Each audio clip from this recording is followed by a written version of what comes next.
morning. Thank you. Good morning, Chair. We'll start with the evidence of Mr Hughes. Thank you.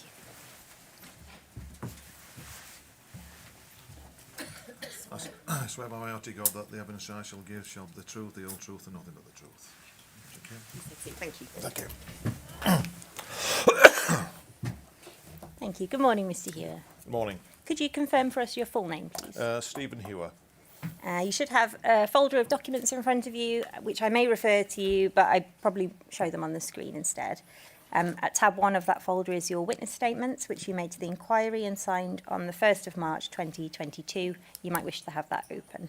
Yeah. Chair, I would ask that for that to be adduced in full. Thank the you. reference is SER 000451. And what that means, Mr Hughes, the fact that that's adduced, is that we won't have to go over everything in your statement. That's already your evidence to the inquiry. Yes, I understand. We just want to focus on some key issues. So you're giving corporate evidence today to the inquiry on behalf of Serco, and that's due to your current role.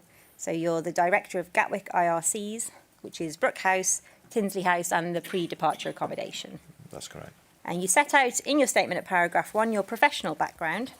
So page 1, you've worked for Serco for 27 years, predominantly in custodial settings, which includes managing prisons, secure training centres and secure escorting services. Correct.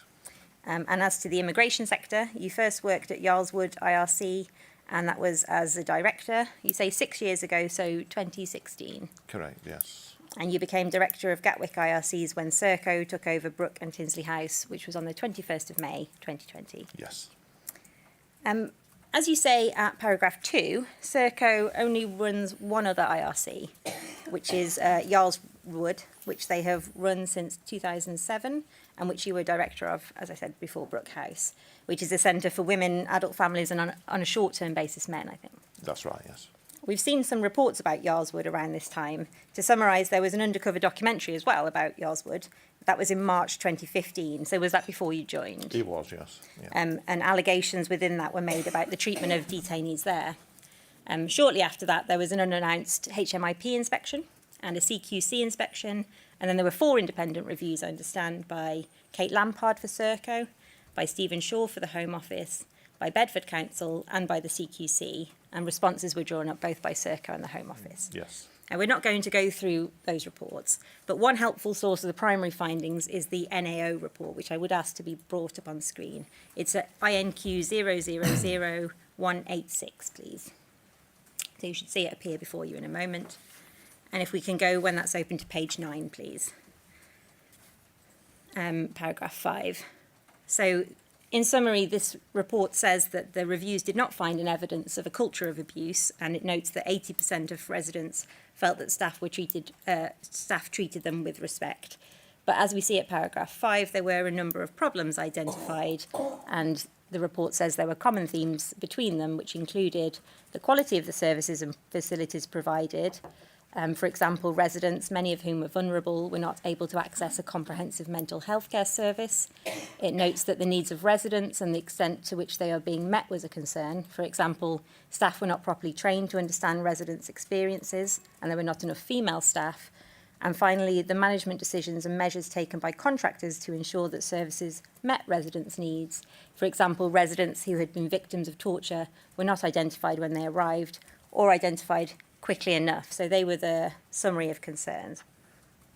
And then if we go to page 10, paragraph 7, there is some comment on the source of those issues. So I won't read them all, but the first bullet point there says that problems arose from the Home Office's contract, which allowed for a reduced number of staff, and notes that a number of the reviews criticised staff shortages. Second, there were gaps between the 2 contract specifications, primarily on healthcare issues, with no clear process of raising concerns. And thirdly, provisions in the contract were not fully implemented. For example, Serco staff were supposed to receive mental health training from G4S health staff, but no training actually happened until a year after the contract.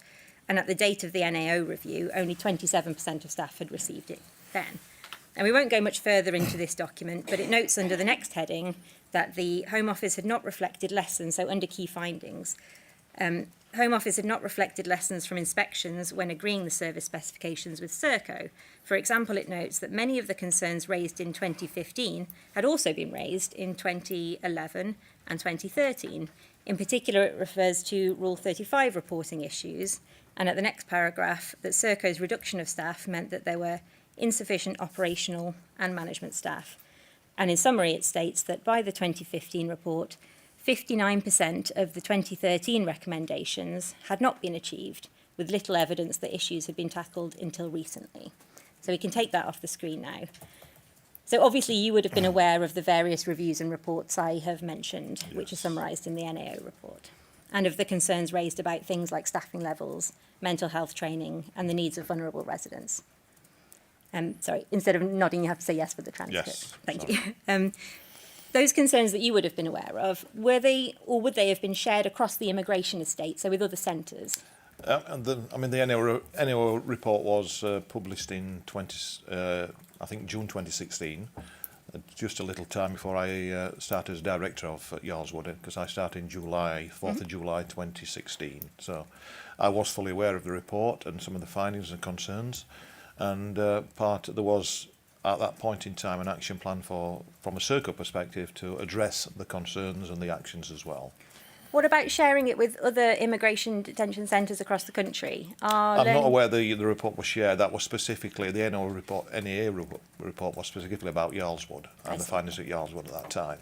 Whether that was shared across the estate, I'm not sure of that. So more specifically, obviously the inquiry is interested in how, if at all, Serco took into account these issues when it took over Brookhouse much later in 2020. Yeah. So first, did you personally work on developing the bid or the contract for Brookhouse? I assisted in part of the reviewing of the bid process, yes, as part of the team. And we'll come on to that in a bit more detail shortly. But do you know how, if at all, learning from what had happened at Yarlswood and the reviews that followed fed into that contract? It's fair to understand that the Brookhouse contract is a totally different contract to what the Yarlswood contract is. So it's obviously a mandated staffing model. There's more resources, more staffing resources within that. I think that's learned from some of the learning from the contract at Yarlswood, where there was a reduction in staff numbers when the contract was re-let to Serco in 2015. So totally different model, and some of the learning from the NAO report, the Lampard report, Shaw report was obviously put into the bid model and to the were put out from the Home Office for the contract for Gatwick. And as we saw with the last thing that I mentioned in relation to the NAO report, there appears to have been an issue with the Home Office not implementing recommendations from previous HMIP reports. Is that something that you were aware of and alive to? Not that I was aware of. We, from a Serco perspective, which I manage from Yarlswood and likewise in Gatwick, we have a performance improvement plan. We look at all third-party recommendations and HMIP recommendations, and we will action and go through those and discuss and sit down with the Home Office as well and share that detail. And when a business takes over, like Serco, takes over a new contract rather than in relation to its ongoing contracts, do you look at previous HMIP? Yes, yeah, there's still, from an Home Office perspective, still legacy actions that we pick up that the previous contractor may have not completed, and we'll address those as well. And are you able to say whether, specifically in relation to Brookhouse, that was done with the new contract there? Yes, yeah. And we're still closing off a number of recommendations still now that needs the close off from the Home Office, from their audit team as well. Now, I want to turn, as I said I would, more specifically to the contract itself. Now, we've looked for obvious reasons in some detail at the contract between the Home Office and G4S that was in place during the relevant period. But we've also been provided with the Serco contract with the Home Office. Yes. And you've helpfully described many of the key features of it within your statement too. And as I said, your statement will be adduced in full. In summary, while, as you say, and we will go on to discuss, the content of the contract is very different, yes, it functions, doesn't it, in a similar way to the G4S contract, in that it contains a series of key performance indicators against which are fixed penalties or points that translate into financial deductions. Correct, yes. I'm going to summarise at this stage your description of the Serco contract and how, in terms of overview, it differs from the G4S contract. And this is from your page 2, paragraph 4. And we'll go on later to discuss the ins and outs, but just by way of overview for now. as you say at paragraph 4, when designing the contract, the Home Office made significant changes to the specification of operational standards, and you say that they were informed from the Shaw, Lampard and related reports. So now we're talking about the reports into Brookhouse rather than Yes, Yolswood, yes. of course. So just stopping there, the Home Office, as you say, made changes to the specification of operational standards. So the Home Office, does it specify certain standards and all of the bidders have to show that they've met them in their bid? Correct, yes. And at paragraph 4, to cover some of them, you mention an extended core day, so that's to reduce the amount of time locked in rooms. I understand that the core day, is it now 7 a.m. till 10 p.m? That's correct, yes. So between these times, the rooms aren't locked at all. Other than for mandatory rule counts and checks, that's all, for short periods of time. And you may say that this depends on COVID, but can the detainees leave their wings during this period or just their rooms? Yes, yeah. So free movement around the public, the detainee parts of the centre? Yeah. And as you say, there has been some restrictions and where we've had to bubble Yeah. certain cohorts because of COVID as well through that period. And was that particular unlock period, 7 a.m. till 10 p.m, specified in the standards? Yes. So everyone who made a bid Yes, had to yes. comply. You mentioned also increased access to activities. Was this in particular required in the operational standards, or is it just the result of a longer core day? No, there were additional activities were also specified. We had to provide additional activities throughout the range, and a range of activities and education provision as well. And did, if you can recall, the operational standards specify which activities, or did it just say you need to provide more activities? More activities, and then it were up to the bidders to have some innovation and provide those as well. You mentioned that an increase in staffing levels was also prescribed. So mandated staffing levels are those recorded in the contract, and you summarise them. I'm just skipping forward to your page 8, paragraph 27. They're drawn from Annex B, which is within the contract, but it's easier to set out what you say in a statement. Yes. And you say at 27, I can confirm that Annex B provides that on weekdays, daytime, there should be 10 DCMs and 75 DCOs at Brookhouse. Yes. On weekends, daytime, 9 DCMs and 76 DCOs. And overnight, 2 DCMs and 18 DCOs. Correct. You say this is a minimum requirement, Yes. and then you say that that doesn't vary with occupancy. No. We've also received your services description, which is mentioned at Schedule 2.1 of the contract, but you refer to it at page 8, paragraph 31. It looks like a spreadsheet which bidders must complete to detail how many staff Serco would employ in total. So rather than who's in the centre, how many people are on the payroll. Yeah. And this is across, I understand it, all Gatwick sites. And it provides, in summary, for 7 SMT members, Yes. 60.8 DCMs, now called DOMs, Yes. 406.6 DCOs, Yes. and then various cleaning, admin, religious and maintenance roles. Yes. And finally, on the specification and bidding process, we've seen details of the bid for the original Brookhouse contract with G4S, although GSL won it and then it transferred. And GSL won that despite not receiving the highest marks for the operational elements, and that was due, we heard in short, to the cost element. And at the time of the original bid, we've heard, the financial side was worth 50% of the marks given to the bid, and quality was the other 50%. And you explain at paragraph 2 now, the breakdown is current, at the time that you won the bid, 65% technical quality versus 35% price. And is that weighting set by the Home Office? Yes, it is. All about the competitive tender arrangements with the Home Office. Set for all bidders. I want to ask now about the contract as it works in practice. So first, auditing. As I mentioned, there is a series of key performance indicators, I'll call them KPIs, which can give rise to penalty points, which works in effect as deducting a sum from the monthly fee, so it translates into a financial penalty. Can we see on the screen, please, SER 000226, which is the full contract, and if we go to page 203 of that.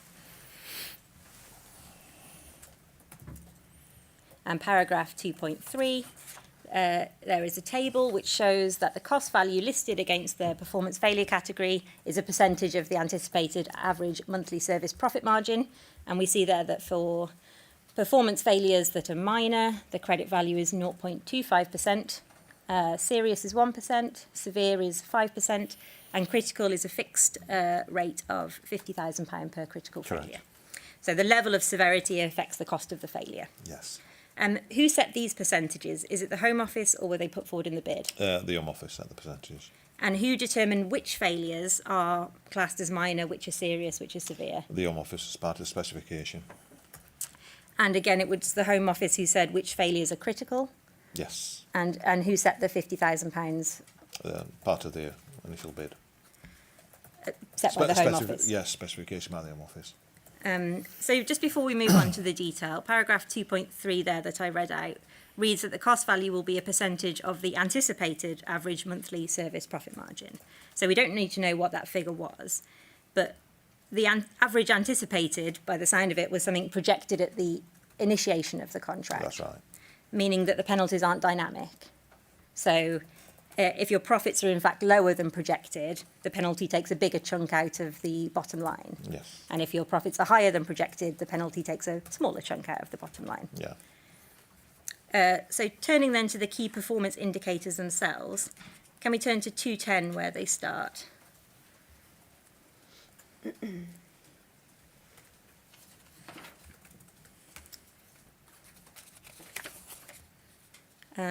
Is that page 210? 211? Sorry. There we go. So we have KPI 1 and 2. They're the only two critical failures. So that's self-harm resulting in detainee death, and the second one is an escape. And you've told us that these are set by the Home Office as critical failures. The performance level for these in the fifth column, and indeed for all of them, is set at 100%. Do you know what that means?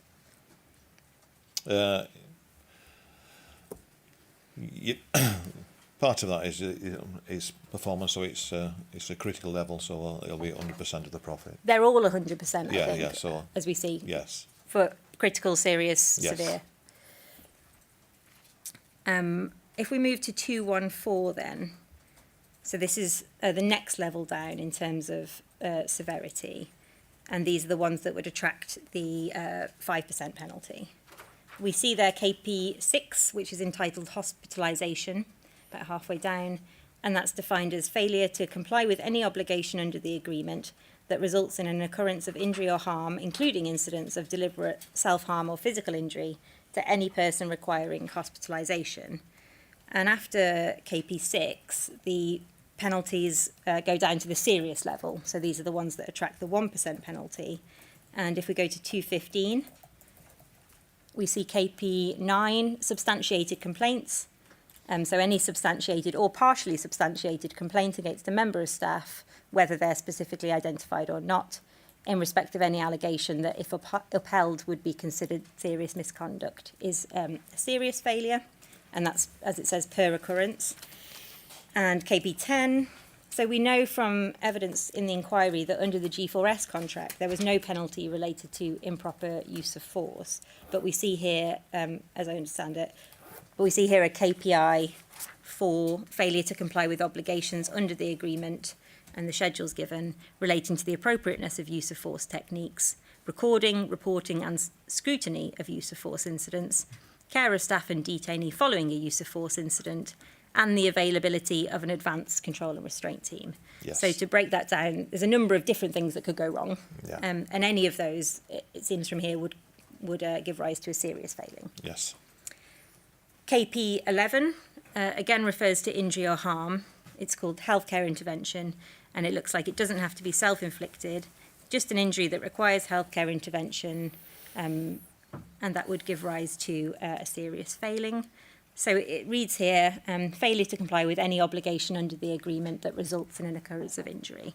So it can be any obligation under the whole agreement, and while the outcome is different in KPIs 1, death, 6, hospitalisation, and 11, healthcare intervention, the wording is similar, as the requirement is failure to comply with any obligation before it applies. Yes. Yeah. I'll ask you if you can to help me with how this works now. So let's take a completely hypothetical example.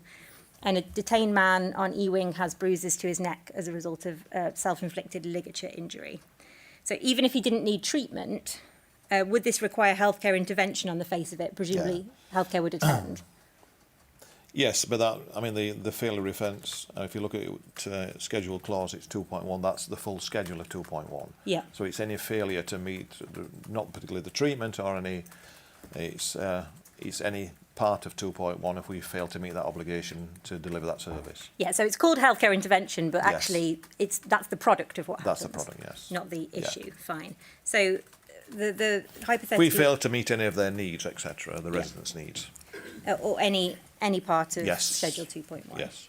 So this hypothetical person who's been injured, how does his injury come to the attention of the people who have to assess contractual performance, KPI? I mean, all the injuries or any incident, shall I say, is fully reported to the Home Office and discussed at our morning briefings, morning meetings, and it would be fully investigated by our on-site team and discussed at the adults at risk meeting and our suicide self-harm meetings as well, which we have on a monthly basis. So there'll be and reviewed possibly by our safeguarding manager as well, lead. But there's a full incident report and actions that will go on from that as well. And if the risk was too great in the self-harm, we'd obviously look at ACDT reviews as well and constant reviews as required. So does every injury then, by whichever of those processes, Yes. come under a review to see also if it was a breach of the KPI? Yes, everything, yes. And you mentioned... that would be full transparency from our side of it as well. And the Home Office their compliance team may look at that part of it as well, see if there's any failure or compliance issue as well from Serco. You mentioned that the event would come to be discussed at the weekly operations review meeting, so the WORM. Yeah, yes. And who attends that meeting? That's attended by one of my assistant directors for governance and services and the compliance area manager for the Home Office as well. Who's the assistant director for governance and services? Currently, it's a chap called Chris Barford. Currently, previously Mark Damien. And somebody from the Home Office Yes. compliance team. Yes. And are healthcare involved with this meeting? Not the WORM meeting, no, but there will be part of the adults at risk meeting where we discuss all cases of self-harm on a weekly basis. So if you need to address how the injury came to be caused, so whether it was somebody who self-harmed who did this, whether it was caused by an underlying condition, some change in their treatment, for example, that would require the input of healthcare somewhere along the way, wouldn't it? Yes, yeah. So let's say in this hypothetical case that it's determined that the person was trying to kill themselves. The next step, I suppose, then is to look at whether it was due to a failure. And you've told us about the meetings where this would be discussed. What sort of documentation do you look at to determine whether it was due to a failure? We would have a full incident report. There would be a review if there's any CCTV footage or any body cam footage, and to share all that relevant information to look at the actions of staff, actions of the healthcare, and there'll be a full healthcare report and into the injury as well. So that's documentation that already Yes. exists at the time. What Yeah. about looking at gathering new information, for example, speaking to people involved, including the detained person? Yeah, that will be all part of the full investigation of the matter. If you require that full investigation, that is. So Depends let's, on the seriousness of the injury as well. let's say you've looked at all the information and you now know, in my hypothetical example, that the man was a level 2 adult at risk and he was on ACDT hourly observations, but they hadn't been done for 3 hours when he self-harmed. Is that enough to say it was due to a failure, or do you have to show that more regular observations would have prevented it? I mean, hypothetically, if I'd be very concerned if the observations and the ACDT observations were not done in time, so that would relate to a failure in 2.1 if that were hypothetically was the case. So, Mr Hughes, I'm so sorry to interrupt, and it might just be me, but do you mind just slowing the pace of Okay, your answers very sorry. slightly? Yes, I'm that struggling was- to keep up with you. Thank you very much. okay. So you were telling us that an ACDT failure, is that potentially, even if with more regular observations, you don't know whether it would have still happened, that would still be give rise to a penalty? It could do, yes. And is that because the reason why ACDT matters, is that because it's incorporated into the agreement under Yes. Schedule 2.1? Yes. So we won't turn it up, but paragraph 1 of Schedule 2.1 says that the agreement incorporates, amongst other things, all detention centre rules and all DSOs as well, which would Yes. include the ACDT policy. Which also comes with the KPI 25 as well. That's correct. And if an injury was the result of an improper or unnecessary use of force, so if that's the reason why someone's injured, as well as being a failure under KPI 10, the use of force KPI, would it be a separate failure as well under KPI 11? It could be. It depends on the circumstances. We'd carry out a full investigation on that, and possibly it would be referred to the professional standards unit as well for a full investigation, independent investigation as well, and we just ensure full transparency with the Home Office to share that detail. So again, in my hypothetical example, if looking back through this man's documentation, it comes to light that there was a failure to comply with the provisions of Rule 35. So let's say a month ago, his ACD continuous notes or his healthcare notes, or maybe even his own account that he said to somebody showed that he had suicidal intentions a month ago. So Rule 35(2) was engaged and should have led to a report being sent to the Home Office. And when you looked at the records, this was never done. Would that be a failure under the agreement? It could may well be, yes, but again, we'll have to have further discussions and look at if there's any further mitigation to discuss that with the Home Office. So there's two stages, aren't there? We'll come to, but there's Yes. the reporting the failure and then there's potentially mitigating it once it's reported. Yes. So leaving aside that hypothetical example, and thank you for your assistance with that, you've given us the KPI data, in fact, and we can see that from when you took over to October 2021, which I think is the latest data we have, there were no KPI 11 failures, so no injuries requiring healthcare, which was due to a failure under the agreement, and also none requiring hospitalisation, Yes. and also happily no deaths. We know, for example, and you can open it if you wish, but you've provided it to us and it's at your tab 23, that in the last 6 months of 2020, there were 162 self-harm or attempted suicide incidents. So 162 incidents in the last 6 months of 2020, 27 a month that works out at, so almost one a day.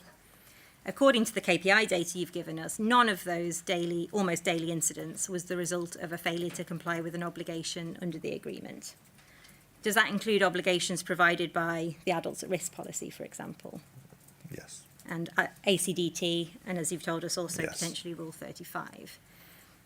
When it was one person a day who was nearly either with self-harm or attempted suicide incidents, was there time to properly check all of those to ensure that they could? Yeah, I mean, some of those cases were, although you were averaging at one a day, some were multiple self-harm from one particular resident as well.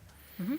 But you still need to investigate each one. Yes. And So every case would have been reviewed, fully reviewed, the circumstances, and looking at the injury. If there's, and looking at policy and procedure, we follow the policies and procedures that we've laid out, and the ACDT policies as well. was it quite a heavy workload to review all of those to that level? I mean, the resource we have now within the centre, so we have a full team monitoring that part of it, the safeguarding team as well, and support of the welfare team as well. So the safe custody team would have investigated that and looked at the circumstances and reported back on that. So these further resources within the contract now to do that part of the work as well. And you've discussed the contractual compliance mechanism there. Is it the way that it's investigated a set process, or does it depend on the KPI? I think you've said that with injuries, for example, healthcare would be involved, and obviously with use of force. Yeah. So the KPI contract monitoring depends on the nature of the potential derogation. And I think we've obviously shared the full KPI dashboard, etc. Yes. So from a process of, if you're talking about mitigation-wise and looking at the KPIs, as I said, we discuss each failure throughout the previous week at the weekly operational review meeting, and that's with one of my senior managers, assistant director, and the Home Office as well. So there's full transparency and openness to what our failures are. So we disclose our failures, and if there's any failures they identify as well from an Home Office perspective as well, they will also put them on the table, and then we'd have that discussion and look at mitigation. If we look at introduce new procedures, or there's certain things that's outside our control as well for mitigation as well. They're the two main areas. Reporting a failure, whether under KPI 11 or any other one of the KPIs, means noticing the issue has happened, acknowledging it's a failure, officially reporting it, and potentially losing profit unless it's mitigated. Correct. Would you agree as a general principle that it's not in Serco's financial interest to report or record such failures then? No one to agree. I mean, we have to be open, honest and transparent, and that's not, from a provider perspective, that's not in line with our core values within Serco, about trust and pride and innovation and care of what we do as well. So that's totally against what we would do. So ethically, it's not the right behaviours. It's not something I would actually prescribe to or do in any way. Would you nevertheless agree that, despite the ethical implications, it's still necessary and important for bodies that don't have a financial interest to be involved in the scrutiny of the contract? So, for example, the Home Office, which isn't going to be financially impacted. I mean, the Home Office monitor the contract.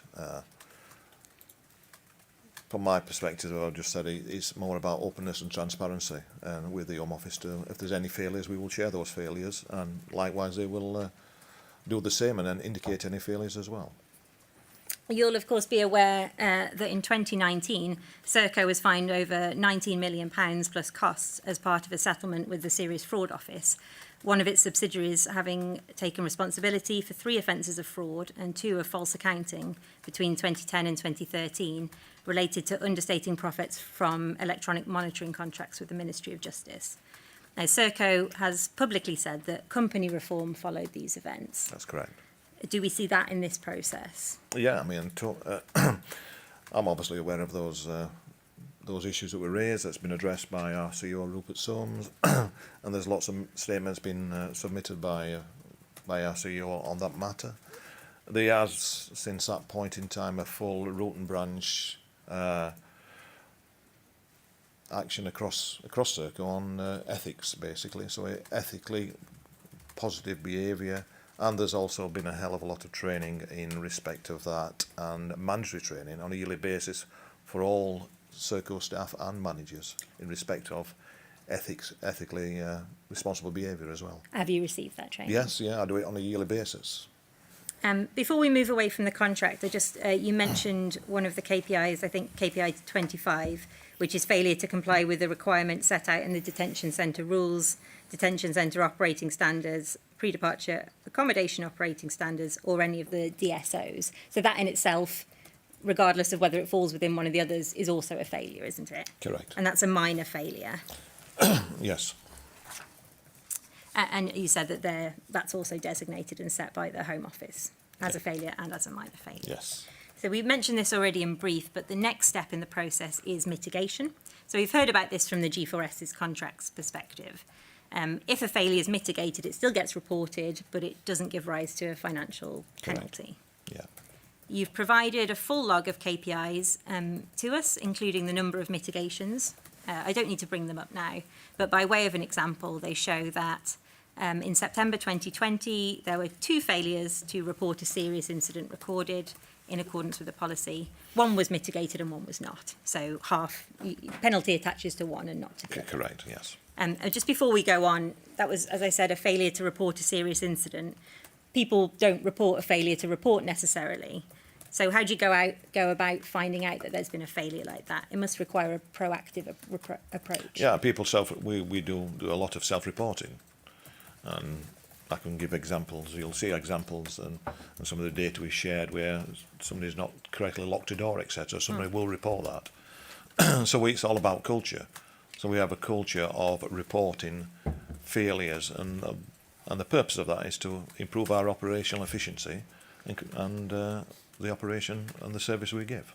But the failure I mentioned there is a failure to report a serious incident. So a serious incident's happened, someone's failed to report it. I'd have to see the context of that report. How if do we you can put that on screen? How do you go about? It's just the data that you've provided Right, us. okay. But how do you go about, for example, ensuring that people are reporting serious incidents? Again, as I said, it's really about ethical behaviour, and we'll ensure that people report incidents.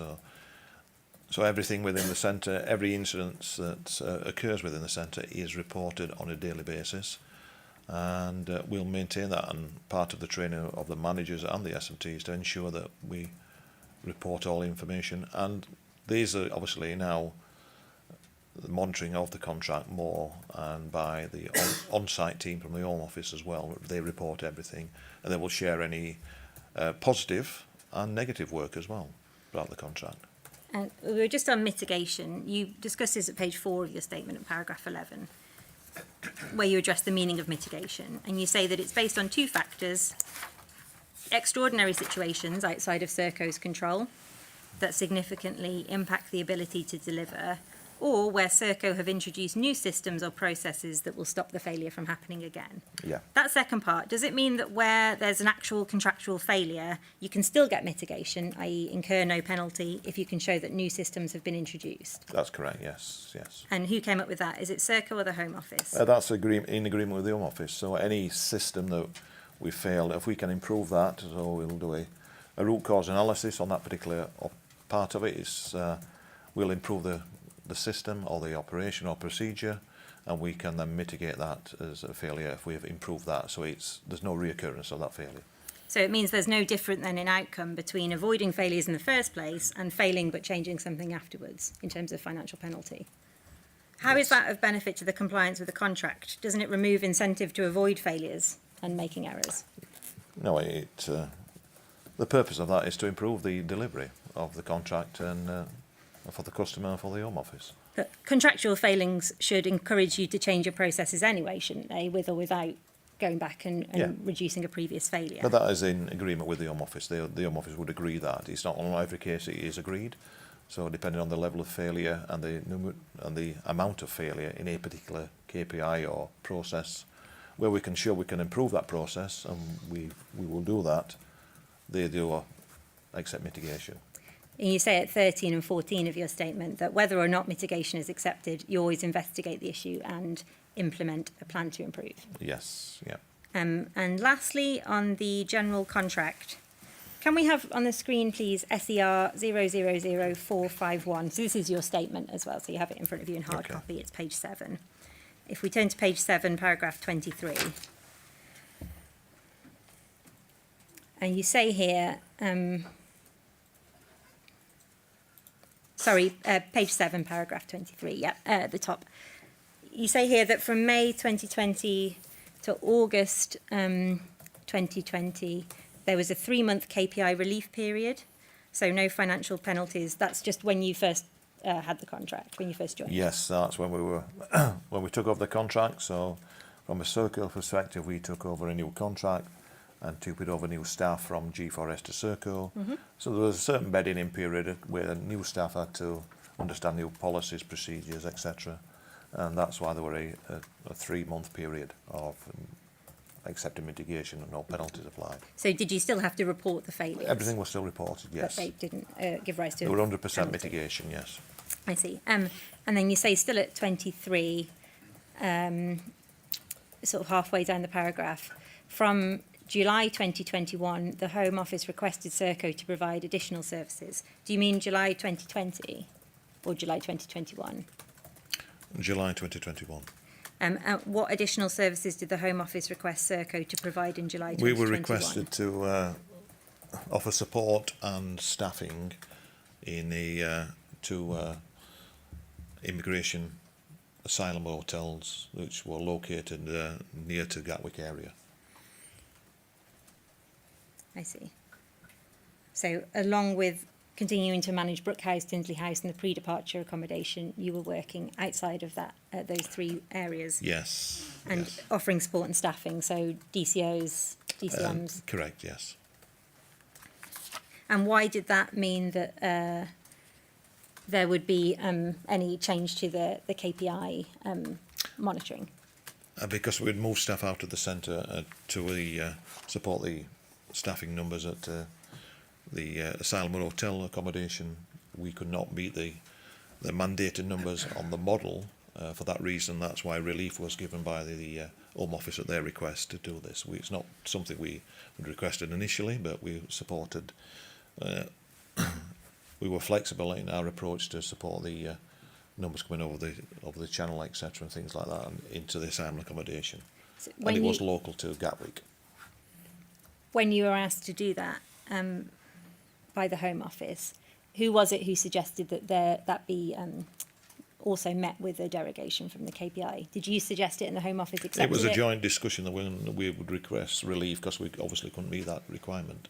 And just to be clear about the requirements that were part of that negotiation, as you say in this paragraph, that involved KPI 12, which relates to the number of DCOs and DCMs part of the agreement. Yes. 13, required staffing levels. 14, recruitment processes. 15, staff culture and conduct. And 16, ensuring staff's training, induction and mentoring. Why not, instead of just derogating from all of these requirements, adjust the contract to account for the need to provide the additional services? Because this were a temporary arrangement, and that's the only reason it were a temporary. And this were covered by an agreement shared by the Home Office and a temporary then, what they call a contract amendment notice, which is 031, I think it's been shared as well. We agreed that, and that was signed up by us to agree for this temporary arrangement. This arrangement was only in place while we were still operating the Asylum Hotel. When did you stop operating the Asylum hotels? It's still continuing. It's been extended currently until the end of June 2021. So we see there, when you wrote your statement, Yes, it was it to was. finish yesterday. Correct. It's 31st been of extended March. since then. Till when, sorry, June? Currently, until the end of June. And the result of that is that none of these KPIs can give rise to a penalty. Correct, yes. So this has now been, well, it will be about a year, nearly a year. Well, yes. July 2021 until the end of June. Yeah. You say it's temporary, but it's quite a fundamental derogation from some key provisions of your contract, isn't it? Yes. Do you think it would be better to have an amendment to the KPIs rather than just derogating from them entirely? I think it's. I think part of the issue is the length of the supporters gone on longer than anticipated. From an Home Office perspective, well, they decide on the next strategy on where accommodation wise. So, a number of factors have influenced this, I suppose, that's happening in society as well. When were you made aware that it would be until the end of June? Approximately. Approximately before the. I think probably early March. And if you can help us, just give us rough figures if you can't, but what sort of percentage of your workforce is used to support that service? We currently manage one hotel currently now. There was two hotels initially. Mm-hmm. One hotel which is situated near Gatwick. Usually we have, supporting that, we have 20 DCOs and 4 DOMs. Mm-hmm. Predominantly they are taken from our staff group from Tinsley House, because the hotel, and these are staff that are trained working with children and have the acquired skills, and that's why we've chose those number of staff. Yep. So they're associated generally from the PDA area in Tinsley House, Mm-hmm. pre-departure accommodation. So they are working with families and children, and the hotel currently that they are managing and supporting is for families and children. So 20 DCOs and 4 DOMs. Correct. Is that the amount of people who are working in the hotel in Yes. total or per? In total, Okay. yes. With obviously a little bit of relief factor on a rotated basis. I see. We'll shortly come to a derogation by the Home Office in respect of use of force training during COVID to allow those who are out of ticket to continue to use force. Have there been, apart from that and the derogations you set out here, any other derogations agreed during the time of the contract? Not to my knowledge, no. So the result then is from May to August 2020, there were no KPI penalties at all when you took over. And from July 2021 to, we assume, the end of June this year, unless it's extended again, no penalties could have applied to any of these areas, which include culture, training and staffing requirements. Staying then with the topic of staffing and staff training, and that can be taken down now, thank you. I asked you when we were discussing the bid about the contractual operational staffing levels. Yes. And you helped me with the levels of staff who should be at the centre at particular times. So you said 10 DCMs and 75 DCOs on weekdays, for example. And you also helped me with the number of employed staff you should have overall. Now, this is under the contract, but can you help with the situation as it is now at the centre? For example, how many members of staff per residential wing are there during the daytime now? per wing. The mandated wise, there will be 3 DCOs as a minimum and 1 DOM as a minimum. And during the night state, how many operational staff are in site in total? As per, I believe it is 18 in total and 18 2 DCOs and 2 DCMs, you Yes, said? yes. DOMs, yeah. DOMs, yes. Do you know how many people would be on E-wing at night? I wouldn't off the top of my head, I presume it would be 1 on each area, but... And the chair, when Mr Horton gave evidence to the inquiry, asked him about staffing now and whether there were staffing shortages, and he confirmed that this was still an issue. He said that it was difficult to recruit, that there's a competitive labour market, especially with things opening up again post-COVID. He said it was a tough place to work. Some people start and quite soon after find it's not for them. And while in his view Serco have improved conditions for staff, he says there's always pay issues and you can get paid more in less pressurised roles. And he said that those factors drive both recruitment and retention issues. Now, you were nodding. Is there anything there that you disagree with? Yeah, I'd probably disagree with a lot what was said there, to be quite honest. What do you disagree with? I mean, from a recruitment perspective, we still have an healthy pool of recruits coming through. Part of what we're developing is a culture to maintain the staff within the centre. It's fair to say at the point when we took over the contract and we had a ramp-up period, so we've increased the staffing quite dramatically over 250 new staff within the centre, across all disciplines as well. We have lost a number of staff going back to previous roles because that was in the middle of COVID. So, but you know, I've recently introduced a new salary rise for the DCOs as well. So it's fair to say they are the highest paid DCOs across any other ARC as well. What's the salary now for a DCO? The current salary for a DCO is 27,441, Yep. which is quite competitive and is above any other IRC salary. Does that increase the longer you work there? Is there an annual Is annual increment? annual percentages rise, so yes. So that was introduced as of today, the new salary rise. So I've just negotiated new salary over the last, which was a 2-year pay deal with them. What was the reason for introducing the new salary? It was part of the annual pay review. So Mr Horton said that there were still staffing shortages. Do you disagree with that in general? At this point in time, there's no staff shortages in any way, shape or form. We continue to recruit and we've been meeting our staffing obligations regards to staff numbers. I think at this point in time, we're probably around about 15 staff short. So there has been peaks and attrition rises depending on months. We've been averaging on possibly around about 10 leavers a month, and we've been filling those vacancies up. So you're 15 staff short now of the total complement of people that need to be on the payroll rather Yes, than yeah, in the yeah. centre. How long has that relatively low level of vacancies been the case? Was there a time, a few months ago when it was much higher, for example?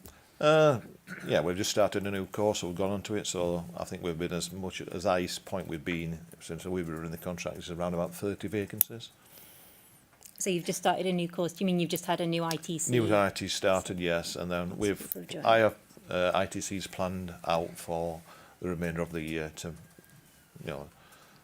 refresh and replace any leavers from the contract. We've heard a little about the ITC, the training during the relevant period. I understand there's a new training programme in place and you've provided us with some materials that are drawn from that. The inquiry's heard significant evidence about the lack of adequate training and repeat training, particularly relating to mental illness and PTSD and torture for detention operational staff. So we've heard multiple times from staff members, including Mr Lawton, Mr Farrell, Mr Dix and Mr Poveymeyer, I understand they all still work there, that they couldn't distinguish behavioural issues with underlying mental health reasons from, let's just say, detainees who are just being disruptive and difficult. Obviously, they're not mental health professionals. No. Would you expect them to have that difficulty in distinguishing? I would say there is, as part of the contract and part of the initial training course that we deliver to staff and refresher as well. So we have a yearly staff refresher as well for all staff that's been introduced as well. There's a focus more on safeguarding mental health as part of that training. That level of training package has also been agreed with the Home Office as well to what we deliver. But you're right, they are not clinicians, and part of the new, you've probably heard from PPG, the Practice Plus group, their part of their contract is now heavily weighted, and they're delivering more on mental health as well, so they've increased their staffing complement. So we would signpost and refer to the registered senior mental health nurses and the psychologists and psychiatrists as well. So you've mentioned that there's training on safeguarding mental health. Yes. Is there any training for the custodial staff on the particular mental health issues or vulnerabilities that you see in the IRC demographic, for example, PTSD? Not particularly PTSD, but it's generalising. As I say, they're not clinicians. We can only give them the certain skills, what they can absorb and identify it and refer and pass the information on and signpost. I want to ask you now about staff culture. Yes. So obviously you've seen Panorama. And as you recognise at paragraph 44, culture doesn't change overnight. It needed to change, obviously, in light of what you saw on Panorama, didn't it? Yeah. And when you knew you were going to become director of Brookhouse, I assumed that what was shown on Panorama wasn't too far from your mind.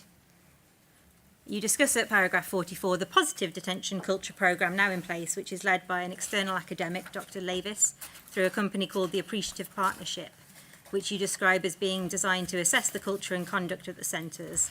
And you also note it's linked to a KPI, so it's linked to KPI 15, which gives rise to a failure if you fail to ensure that staff adhere to that. Can I ask for on the screen to be SER 000023? Now this is the positive detention culture proposal. So it's a 21-page document, including a series of workshops and an action plan. It's dated November 2020. Is this proposal now in force? It's fully in force, yes. And we see that there's products and services offered to Serco by this company. There's development of the SMT and other levels through workshops and assessments.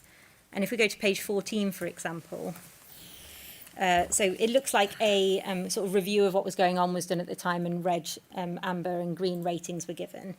So page 14, for example, is about DCM. So we see at the top the title Detention Custody Managers and Non-Operational Managers.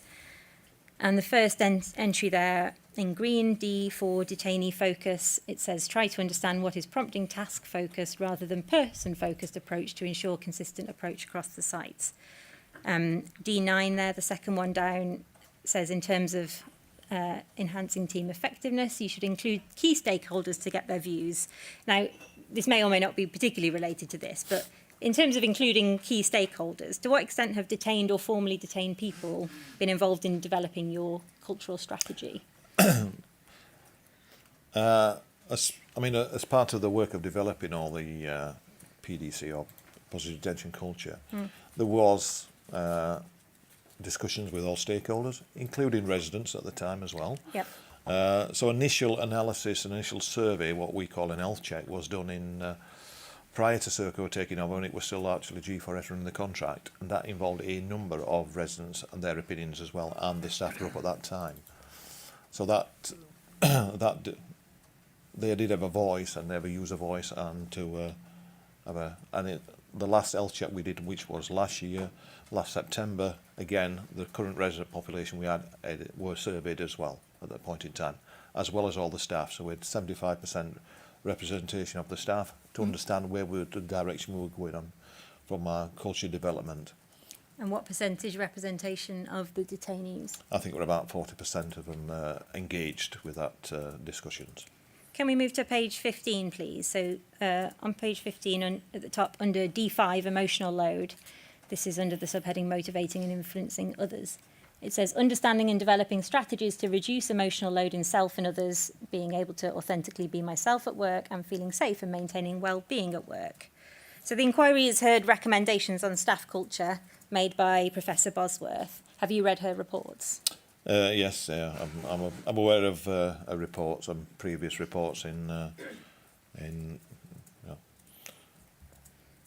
things in detention and managing some of the reports she published in 2019 as well. And the ones managing, that managing quality of life in detention, which is Yes. previously reported on as well. And you've read the ones to the inquiry as well, specifically. Yes, and some of the about recommendations of that as well, yes. And she notes the impact of immigration detention on mental health and adds that it would be naive to assume that such matters do not also have a collateral impact on staff. Yes. You would agree, would you, that working in this environment can have an impact on staff's mental well-being? You can, yes, unless we have to ensure we've got the right safeguards in place and support for staff, which we have a number of things within that we deliver within the contract. So I have a number of staff that are mental health first aid trained, that deliver a lot of support.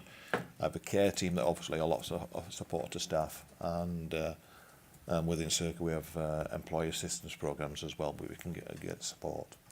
You may have heard a former Home Office employee, Mr Castle, tell the inquiry, he was talking though about detainees. I'm sure there would have been a number of occasions where the men would have been suffering from mental health issues. I think if you spend more than 24 hours in Brookhouse, you're going to develop mental health issues. It's not a nice place to be. Would you agree with that? I'm not sure there's a direct correlation with being in Brookhouse and mental health, but at this point in time, no, I don't fully agree with that. But you would say it could give rise to It could an give impact rise. on... It could give rise, yes. An impact on, for both staff and detainees, people's mental well-being generally. Professor Bosworth adds, and this is 2.24 of her first report, but I'll just read it out. For some years now, I have been advocating training in secondary trauma for staff. She says in 2018, Stephen Shaw noticed the absence of a graduate programme as well for immigration custodial staff. And she says that both of these provisions could assist in building resilience and professionalism amongst the staff group. So first, secondary trauma training. Is that something that's ever been explored? It's not been particularly explored. It's not. I think post-inquiry it's something that will be explored, and it's something I would support, yes. And more generally about the development of, say, coping mechanisms for staff members who witness traumatic things like detainees who have self-harmed or in severe mental distress. Is there anything in place more generally there? I mean, generally wise, everybody, any incident that occurs within the centre, we refer for support wise to our care team that's led by a social worker, on-site social worker at this point in time, and we support him in that nature and see what other support we can signpost and do as well. Is the care team specifically there for staff, or is it for both? For staff. I'm talking staff only on this point perspective. And Professor Bosworth also recommends, as I've just read, a graduate programme, and she also says this in her report at 5.9 to 5.11, saying that creating a graduate pathway would acknowledge some of the complexities of this job and potentially assist in professionalising it. Is that something that you've looked at? Not particularly long term. We have graduate schemes within Serco, and I've had graduates allocated was within Gatwick as well. But they're looking at more an higher level perspective of it than anything else. And while we're on those recommendations and culture issues, Professor Bosworth notes at 2.25 of her report, another suggestion that has been made multiple times and has been trialled in some forms at various times would be to create a system of personal officers. She says currently IRCs like Brookhouse rely either on individuals who are particularly motivated or on their welfare staff to offer additional assistance to people in need in detention. Such arrangements put a lot of pressure on a small number of individuals. Have you looked at personal officers? No. Why not? From a personal perspective, the time that some of our residents spend within, I mean, personal officers are designed specifically to look at relationships and with a particular group or a number of residents has been allocated to that particular officer. With the movement of locations and the movement of wings at this point in time, if it's a more stable number of residents within the centre, there's a possibility then that it can work a little bit better. But the time they spend with us generally in Brookhouse, and it could be anything from 25 to 35 days with us, is how to develop meaningful relationships with the residents from a personal officer perspective. 25 to 35 days, is that the current average length of detention? In between, yes, on average. You have obviously the average is 35 currently, yep. Although we have one particular resident that's been longer with us longer. As per my report. You mentioned in your statement someone who'd been there at the time of your statement just under a year. Just over a year now. Just over a year now, Yes, yep. yes. And I understand from your statement there's further measures to promote healthy culture. If we could open, please, SER 000041, and this, Mr Hughes, is the Healthy Staff Culture SOP. So we see on the front page there, it's issued on the 15th of January 2021. If we go to page 2, it says at 1.1, the purpose of the Healthy Staff Culture policy is to ensure we have consistency in the investigation of allegations made against Serco employees, regardless of the origin of the investigation made. So is Healthy Staff Culture here just about investigating allegations, or is it more broadly about cultural change? This is, well, they go hand in hand. It is about investigation, also about culture as well. And this obviously ties in with our code of conduct as well, which we've shared with the inquiry. So this is one of the mechanisms by Yes, which... one of many that relate to 16.4.1 of the contract. Yes, and also to the KPI on Healthy Staff Correct. Culture 15. Yes. Then we see at 1.2 how the policy works. It says it provides a standard framework to investigate any instances where there have been 3 instances of misconduct or alleged misconduct within a 3-month period. This process will allow Serco to monitor and record patterns of behaviour, identify trends, and more importantly, ensure early intervention is applied where needed to maintain a healthy staff culture. Yes.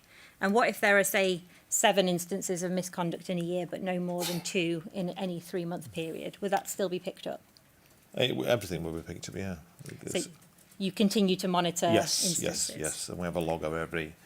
we keep a log of every, since we operated the contract, of every instance and or historic cases or historic issues with staff as well.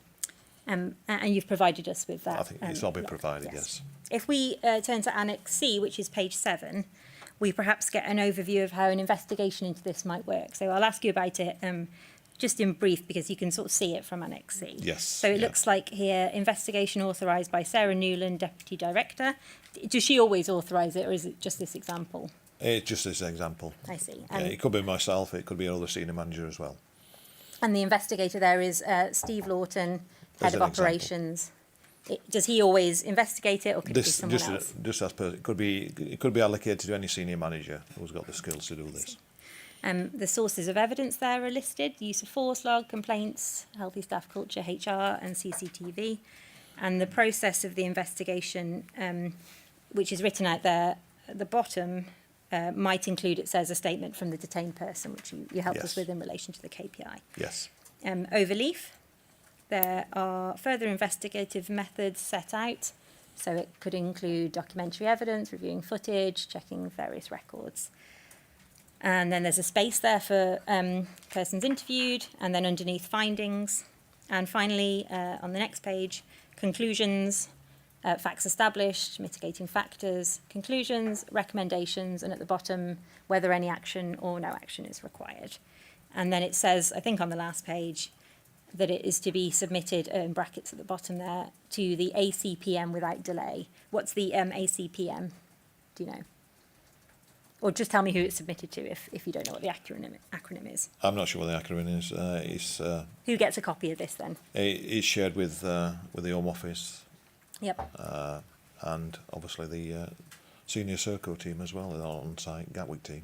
Yep. What about the IMB? They would...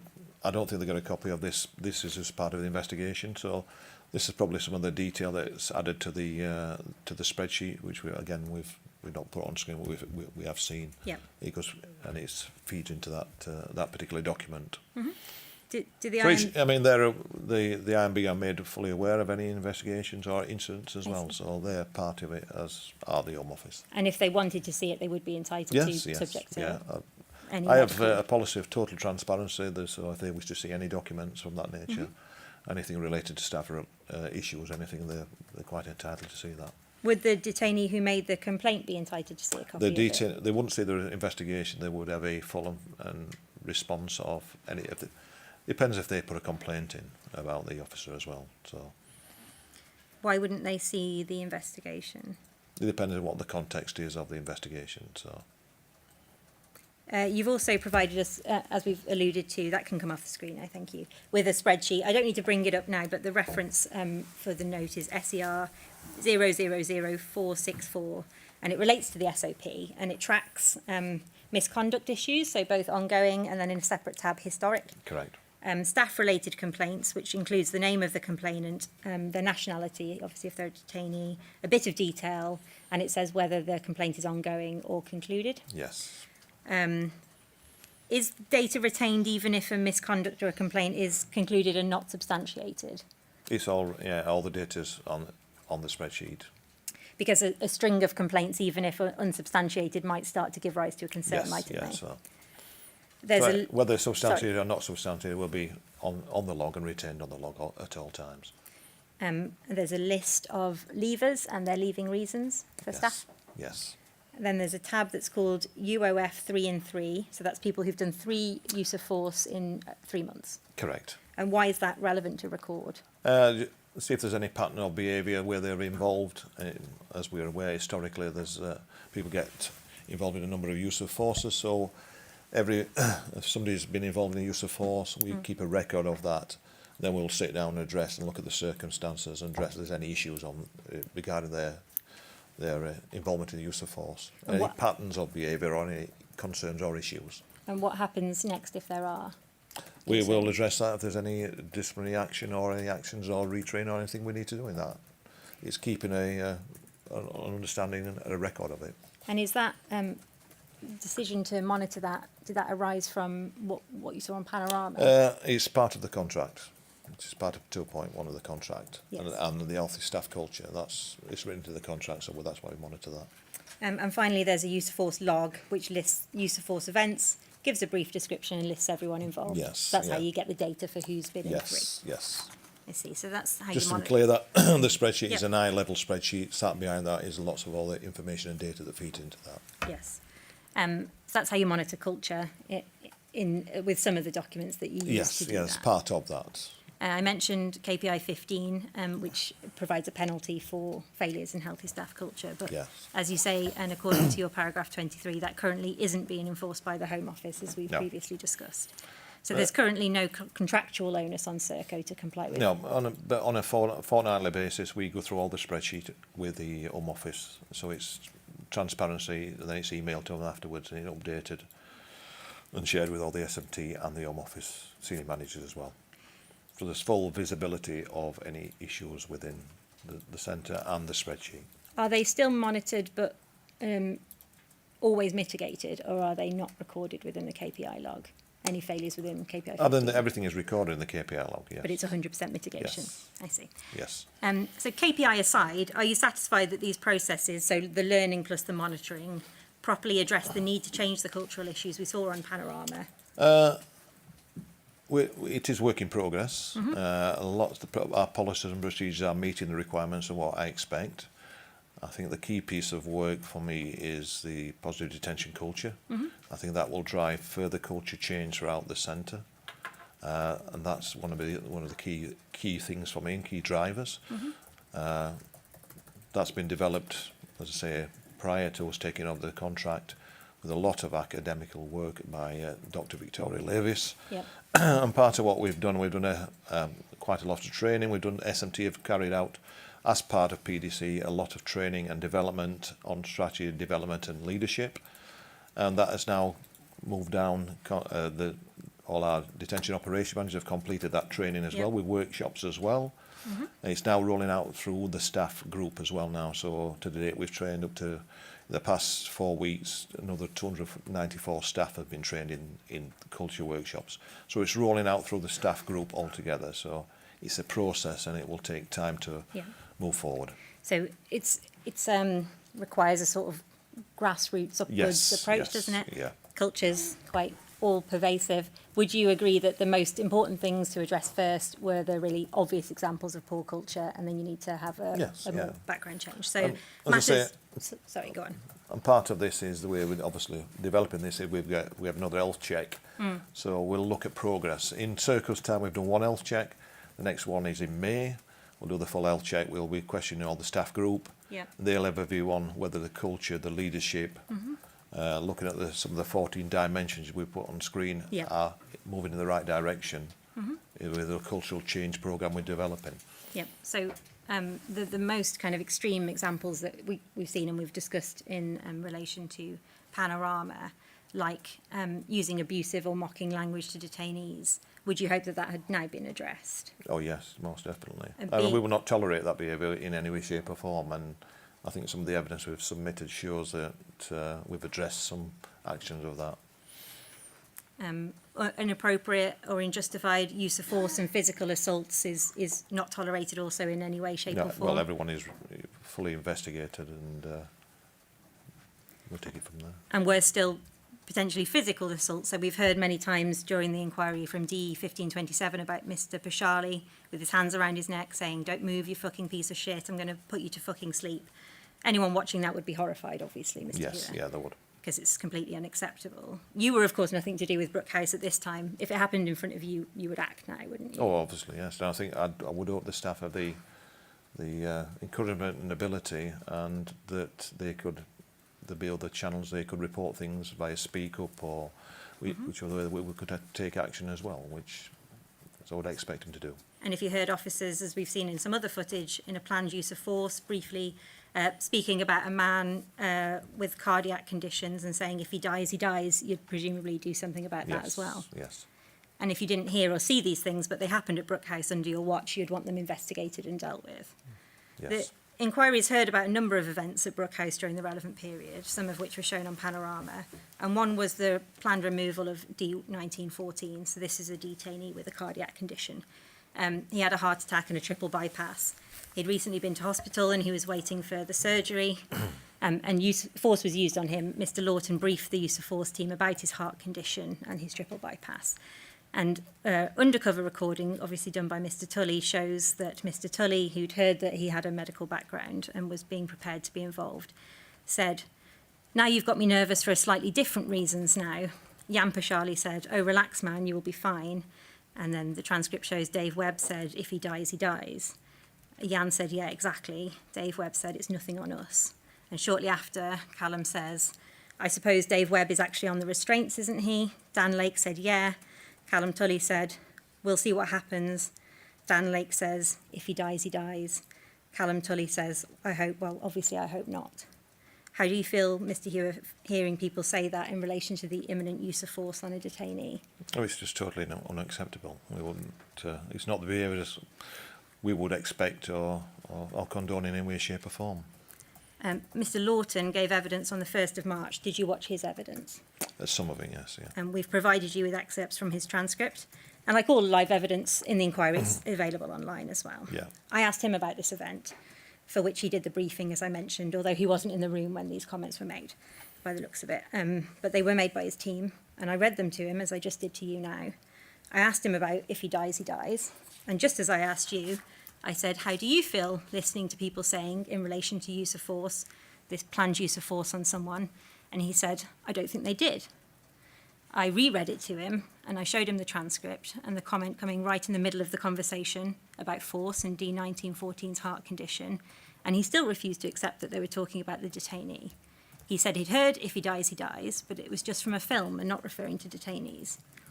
I said, do you accept that's used in relation to the use of force they're planning? He said, I don't think so. I said, you think they were just quoting from a film in the middle of a conversation? And he said, yeah, that's why he's laughing afterwards. It's probably just something he's just said. No one wants to see anyone die, do they? Is that being open about poor culture in the past and learning from it? Obviously, there's a misinterpretation of what was said at the point.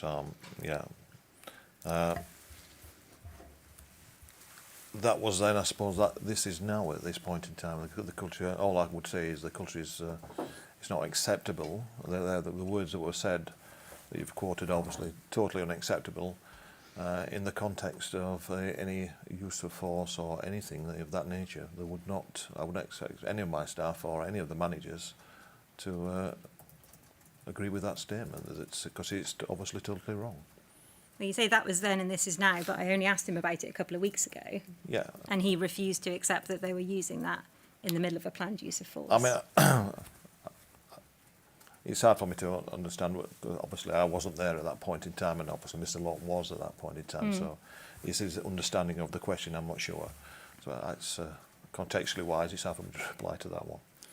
Could it be seen by him as a denial of the seriousness of what was happening and a refusal to learn from mistakes at the time? That there are there? No, I must not. I won't think. I wouldn't see it a bit of denial in any shape or form, but probably did not understand the question at that point in time. Do you think he didn't understand my question? I'm not sure.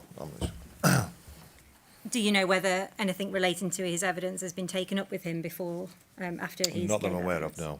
No. I won't go through other examples in detail, but I also asked Mr Lawton about the language he used in front of the same detainee, about a different detainee, D1527, who'd just been found with a ligature around his neck on the 25th of April 2017. Mr Lawton, we saw on the footage, had described the detainee as a cock in front of the detainee. Later, he described him as sulking, and Mr Ring had made comments about calling the detainee a Duracell bunny. I asked Mr Lawton if he would have challenged these if he'd heard them, which he said he didn't. And he accepted it might have been a bit hypocritical to challenge Mr Ring, given that he'd just called the detainee a cock himself. But then he added that when I was questioning his use of these terms, that I was focusing too much on language and reading too much into it. Do you think that raising concerns about staff using terms like this in front of detainees and about them is focusing too much on language? No. Is the impression that you've received at Brookhouse, if and when you challenge staff about language use, that you're focusing too much on language, or do they accept it serious? I think now they accept it serious. I think we, culturally wise, the tone we set about language in front of residents and appropriateness and decency is, I think, majority of the staff now fully understand that.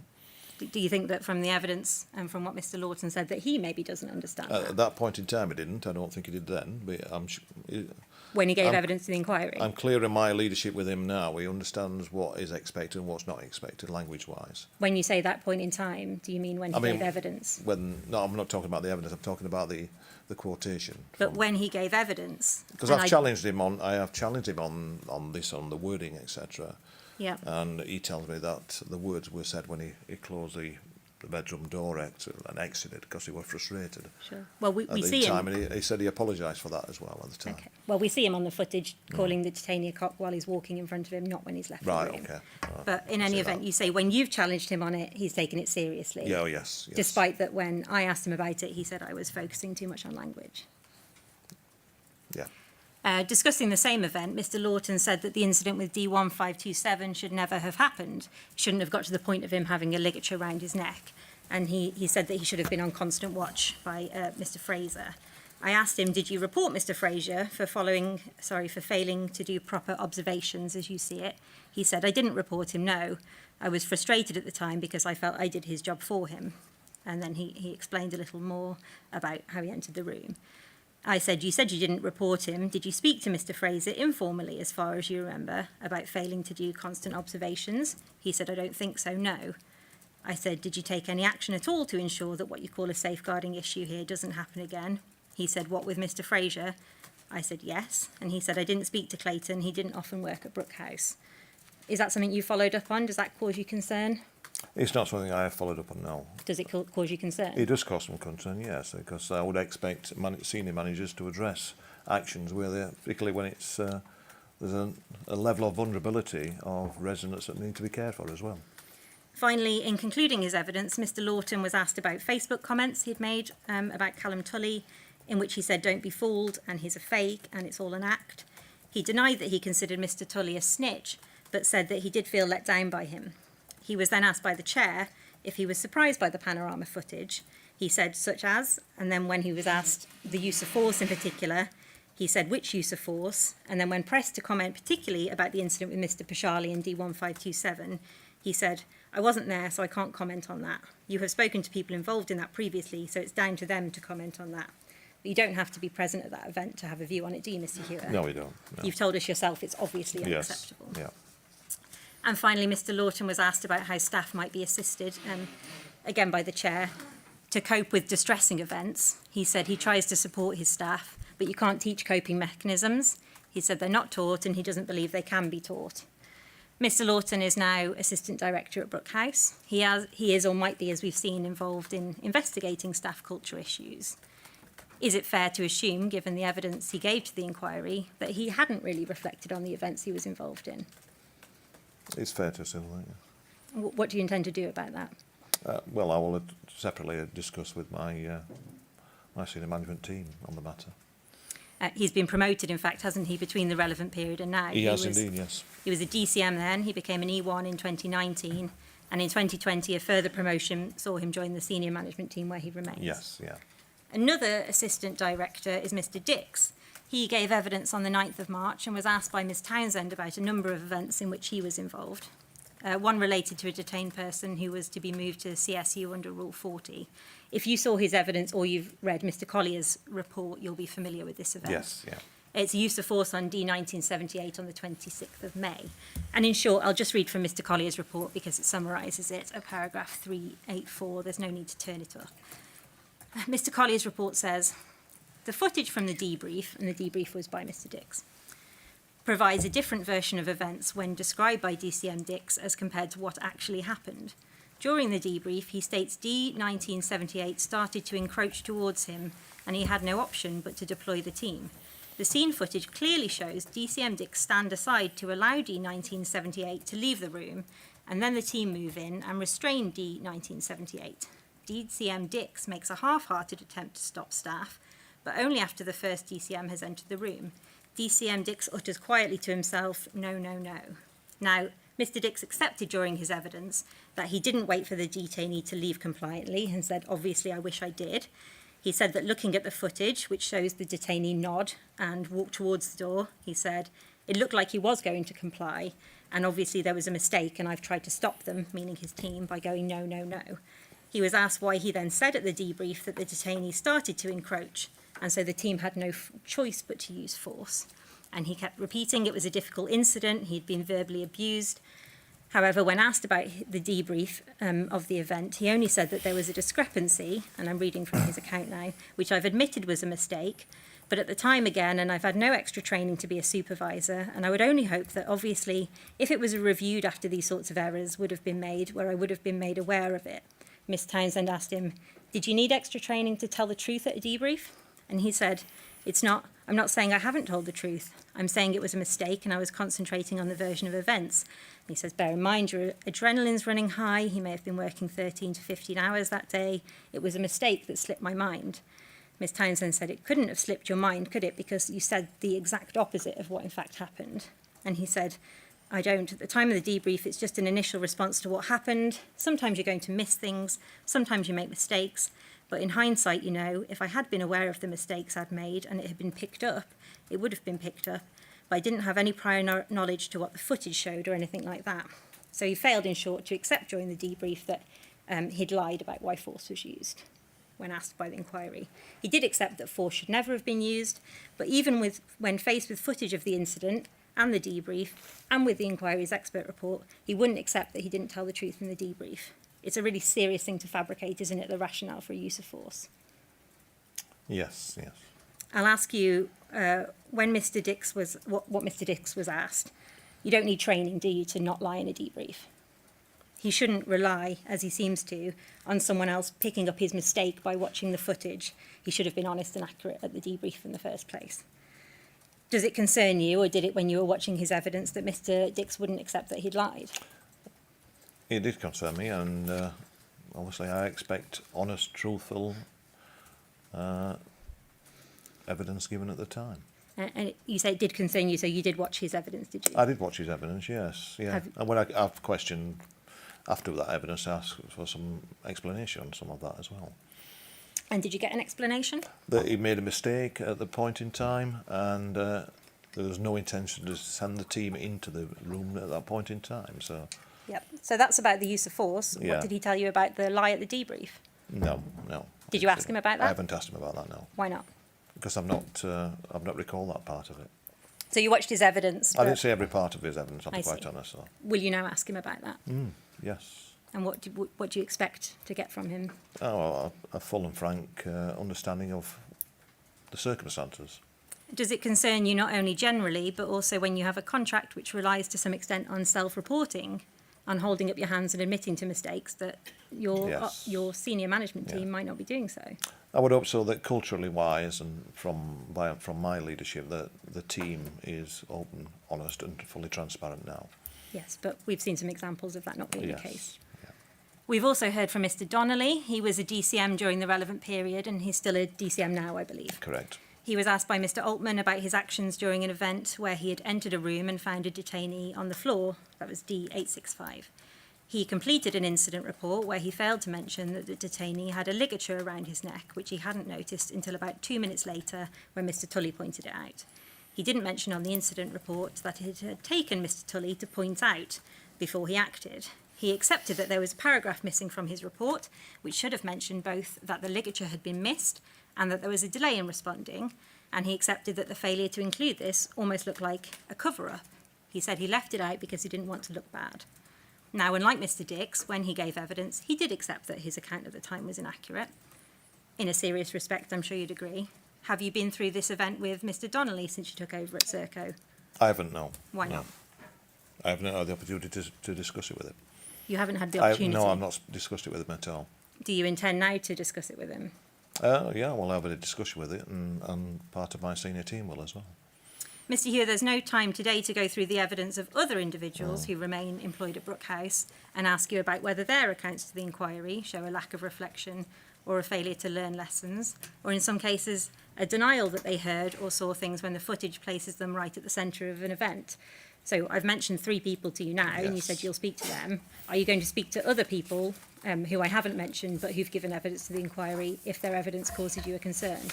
I think it's fair to say there will be a review of everybody that's took part in the inquiry and gave evidence from a Serco perspective, and a discussion with my legal team as well. Mr Hughes, a healthy culture document and a spreadsheet is one thing, but real change depends on individuals accepting their errors, being open and honest and holding themselves to account and being held accountable. Has this happened yet? In respect of... Some of the incidents I've just referred to, for example? Yeah.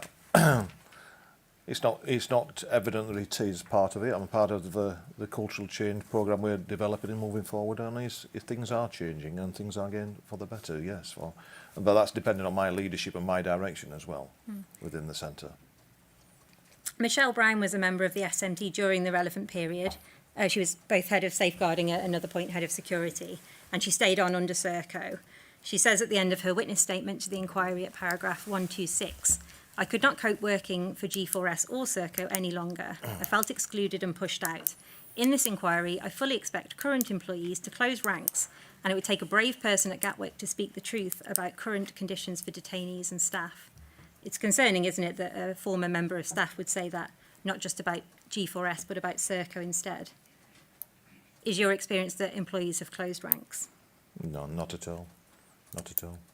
Ms Brown also discusses in her statement a grievance she submitted, which has now been provided to the inquiry. I presume you were aware of it at the time, although it's addressed to Miss Newland. It wasn't addressed directly to me, but I'm aware of it to now. Miss Newland and not to you, Yes, yes. And the same reasons effectively for the grievance were the reasons for her resignation, which she discusses both of in her statement. Yes. And she mentions you in her statement. You've been provided with that. At page 43, paragraph 72, she describes attending a case review where a detainee was speaking about witnessing his family being killed, which she found very upsetting and moving. She says she went to your office where you and Miss Newland were and says, "I remember saying to them, I have just sat in on one of the saddest case reviews ever, and the entire panel was moved. And I recall Steve Hewer replying, well, what lies is he telling you then?" She adds, "I was shocked at this comment. The sheer lack of interest or compassion and denial of an individual's trauma." Do you recall that event happening? Not at all, and I will totally refute that comment. And I think the same question was put to Sarah Newland, and she does not recognise that comment. And it's not something I would say. And it would be inappropriate as a... It would be totally inappropriate. It's not something the language I would use. We don't need to go through the ins and outs of Miss Brown's resignation and complaint, but the point, Mr Hewer, is she was a senior and experienced member of staff. She was dissatisfied and raised concerns while she was under G4S. Serco took over, but clearly from her point of view, things didn't change to the extent that she felt able to stay. And is that because, as Miss Shane Munro told the inquiry, it's just the same staff in a different uniform? I don't believe that to be true, in a way, shape or form. Chair, it's 11:35. I suggest we have a 15-minute break now and return at 10:02. Thank you very much. Thank you, Ms Moore. Thank you, Mr Hughes.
Thank you, Chair. We continue with Mr Hughes' evidence. Mr Hughes, I want to ask now about the Brookhouse building and facilities briefly. So we've heard original proposals were for it to be a short-term holding facility. We've seen, of course, during the relevant period that people were held for years, and you mentioned to us earlier that the longest detained person had been there for now just over a year, I think. That's right. In terms of the building itself, are there challenges in holding someone for this long in a centre apparently built to hold people on average for a short period of time? Yeah. What sort of challenges are there?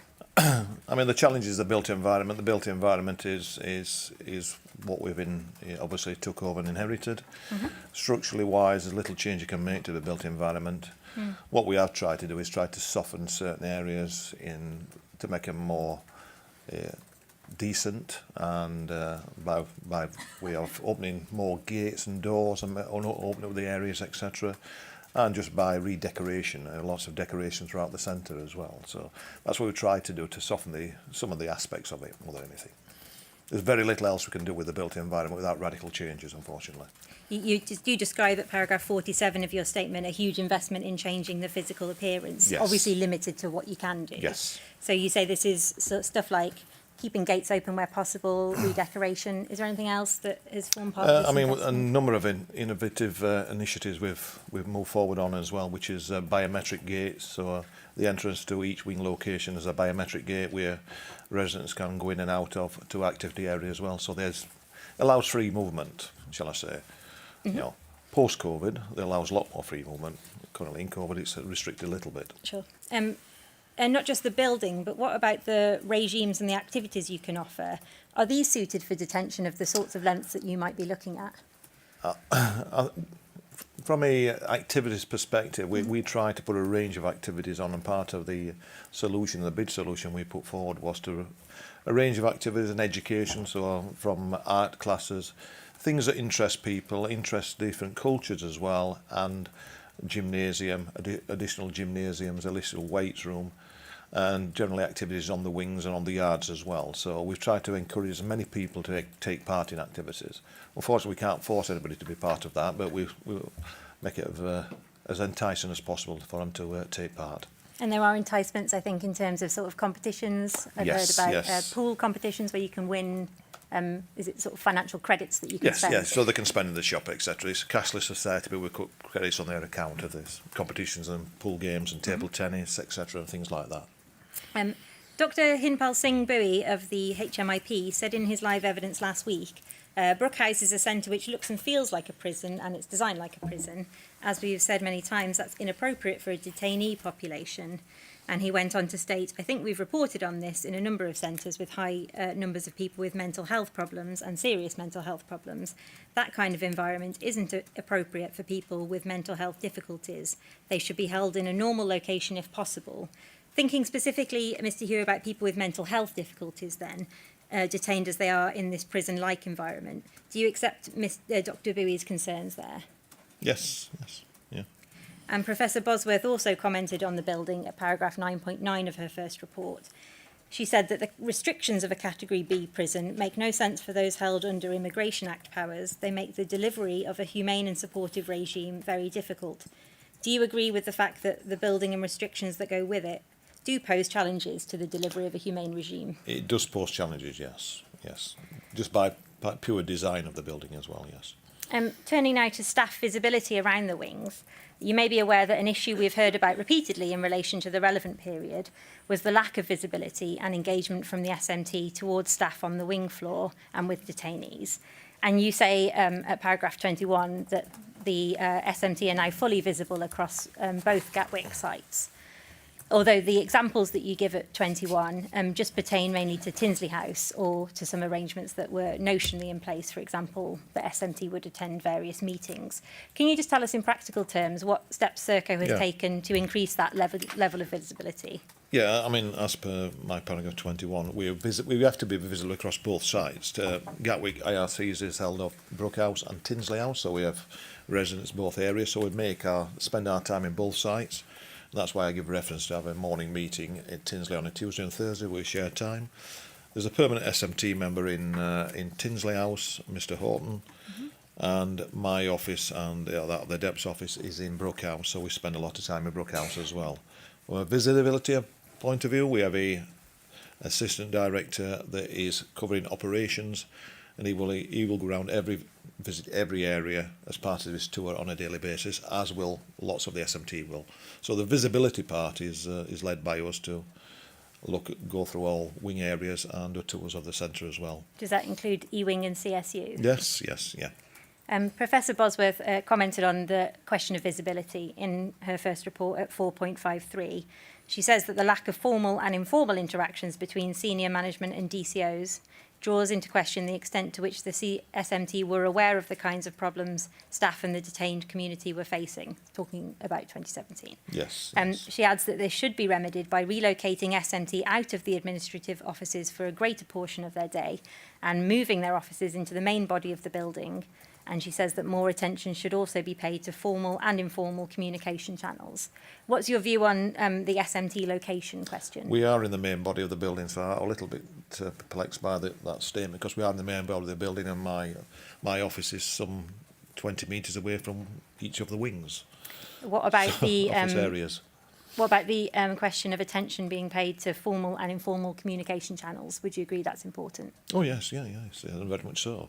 I mean, one of the things we have pride ourselves is more access to communications for staff and for residents as well within the centre, and that's from a number of updates for staff groups, better access to IT and emails for staff groups as well, so they can access particularly procedural stuff, and better access to for residents to see SMT members, and part of 16.4.1 culture-wise is to meet on a monthly basis, and obviously on wing forums with senior managers as well. So there's more access than ever there has been. Just in a sort of example of that, then, if a detainee wanted to see a member of the SMT, what would they have to do? They would either the DOM would ask for us to attend the wing to see them, or have a discussion with them, or they can put an application in to see us. So there's various ways they can do that. How frequently does that happen?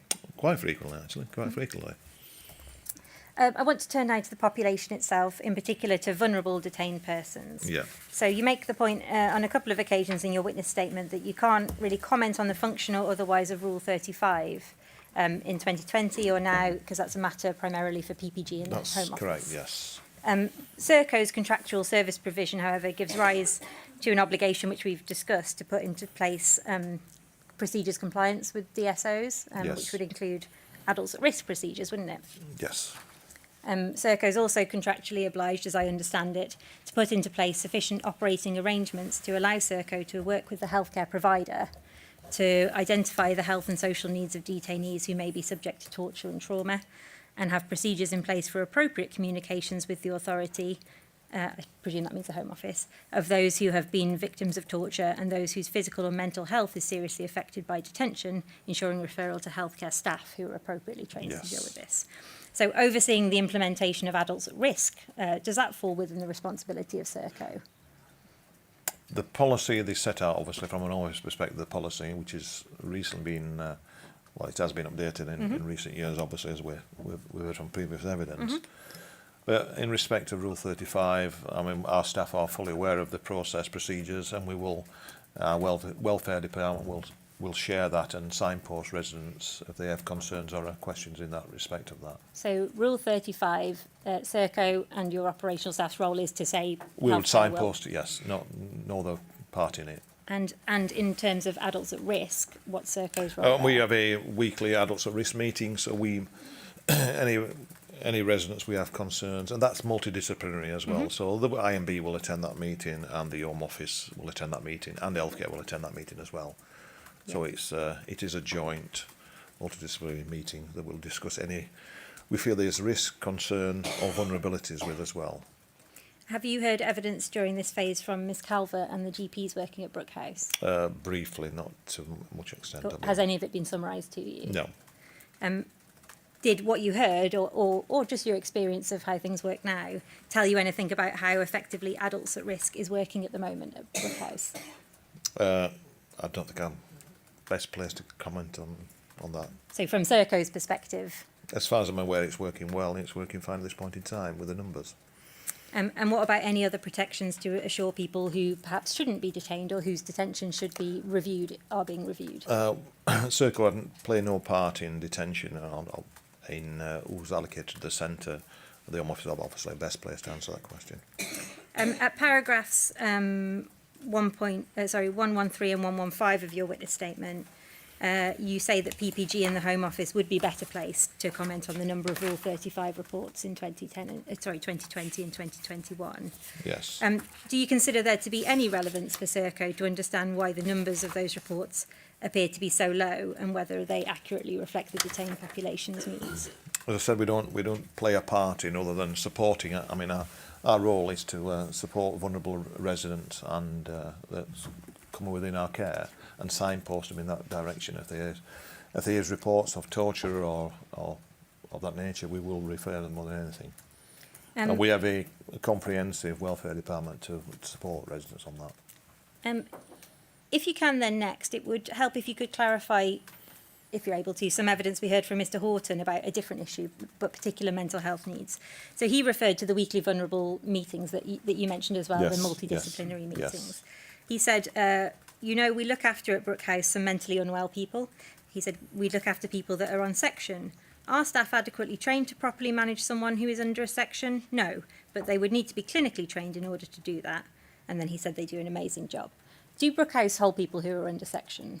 By which I mean, I presume he meant detained under the Mental Health Act. There's a number of residents we've held in the past 18 months that's actually been sectioned under Section 48 and been referred and sectioned to a mental institution. So there's a number of residents we've held that's been quite vulnerable, yes. And we've cared and supported those residents with the appropriate care we would expect from our staff. So for those who aren't as aware of the Mental Health Act, perhaps as others, Section 48 is a provision by which somebody can be removed to a secure institution. Yes.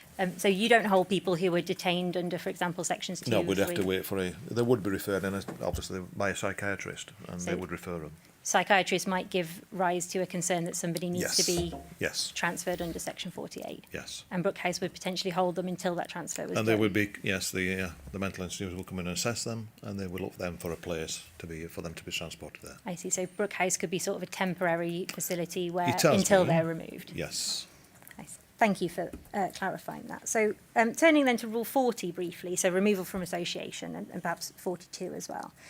In your statement at paragraph 103, you say that Rule 40 is no longer used preemptively in advance of charter flights. Is that right? That's correct. Only as a last resort where required, where the detainee's behaviour impacts on the good order and stability of the centre. Yes. Who made the decision that Rule 40 would no longer be used preemptively?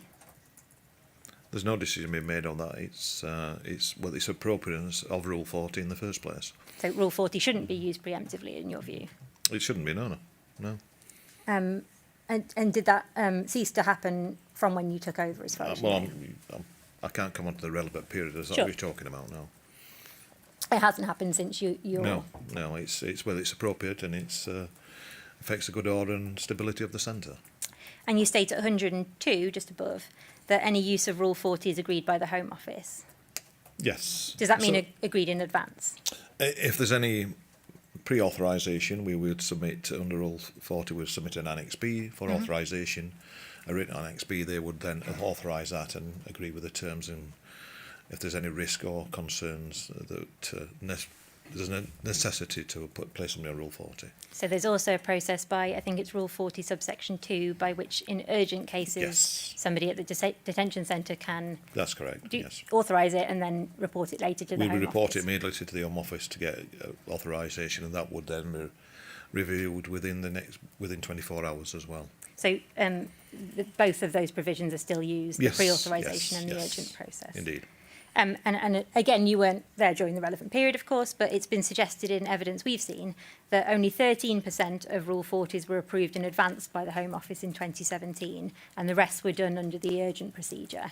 Do you know now, obviously roughly rather than with any specificity, how often it's done urgently versus pre-authorised? I couldn't give you an exact figure, to be honest. Does 13... I would say the largest percentage are pre-authorised at this point in time. A larger percentage than during the relevant period? Yes. Do you know if that's the majority, or is that too difficult to say? I wouldn't be able to say at this Fine. point. I can find out. Is Rule 40 used at present for detainees with mental health problems? Not particularly, no. Is the E-wing used to hold such people? Depending on the circumstances and the vulnerabilities, this by a case-by-case review. And what about the CSU? The same would apply, but very rarely. What circumstances would make it appropriate to hold If somebody? there's certain levels of violence or concerns with staff and offences against other residents as well. So there could be, depending on the circumstances. So Each case will be dealt with individually. would there be circumstances where the detained person hasn't done anything themselves, for example, been violent in a way that would normally mean that you could take them to E-wing or CSU, but because of their vulnerabilities, they're taken there? The only assistance is a quieter area, depending on their. It's all dependent on their vulnerabilities. E-wing, as we're aware, is a quieter area, and there's some better visibility and bedroom visibility if there's any concerns of self-harm or issues as well. So it's case by case, individual basis. We heard from Mary Molyneux from the IMB last week, and she said there's too many people coming in who, it becomes apparent, very quickly have serious mental health problems. And she says CSU and E-wing are still being used for those. And you said that might be the case, but only depending on particular circumstances. Yes. And Mr Dix also was asked about this by the chair. She asked, you told us about people being placed on Rule 40, so taken off association, and that they could find themselves on E-wing rather than in the CSU. Is that still the case at the moment? And he said yes. So the majority of people, if they're refractory or something like that, could go on to CSU. But obviously E-wing, because they have safer custody suites. So obviously if someone was in there, but they couldn't be placed on Rule 40 at the same time in that room. And the chair asked, those would be the circumstances that someone would be there, is that right? And he said yes, if they were on an ACDT. And then the chair asked, being held on Rule 40 at the same time? And Mr Dix said yes. So just to be clear, are people being held in CSU for the purposes of being constantly observed under ACDTs, as far as you know? No, not always. We have residents who are observed constantly on the wing as well. So they're not always held, but they might be held. I want to ask you now about a situation which arose in late 2020, which you mentioned briefly in your statement and which we've heard about from other witnesses as well. So this is that from late July 2020, Brookhouse was used to host a population of asylum seekers who the UK was to send to other EU member states under the Dublin Convention. So there were mostly people, I understand it, who'd crossed the channel on small boats. Yeah. And there was a window to be able to move them to a different country, which would have to determine their asylum claim. And that window was before Britain left the EU. So correct. 31st of December 2020. You described that as Esparto flights, but is it the same thing? Yes, that's correct, yes. Yeah, Dublin Convention flights. Yeah. What knowledge, if any, did you have before those asylum seekers began to arrive of the numbers that you'd be expecting at Brookhouse? Probably little knowledge at that time. And when did you become aware that that would happen? We took an influx due to the Home Office enforcement activity in respect of Esparto flights from August onwards, right through until December. Yeah. And when did you know that that was going to happen? How long before you started to take the influx? We will have been notified when we, probably in June or July, that was the activity or the strategy at that point in time. So quite shortly after you took the contract? Yes, yes. And what knowledge, if any, did you have about the characteristics or vulnerabilities of the people who'd be arriving before you met them? Only by knowledge on... Having worked in previous IRCs and knowledge of asylum seekers and some of their vulnerabilities and actions, that's prior knowledge. So, and some of the staff and senior management team had knowledge of that. So you were alive because of your experience, the fact that asylum seekers, particularly who just recently crossed the channel in small boats, would have different vulnerabilities. Yes.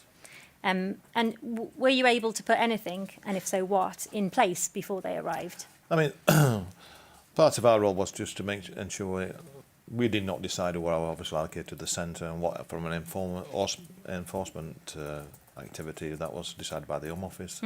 What we did do is we were able to move staff around the centres who could actually, communication obviously is key in these particular areas, etc. Yeah.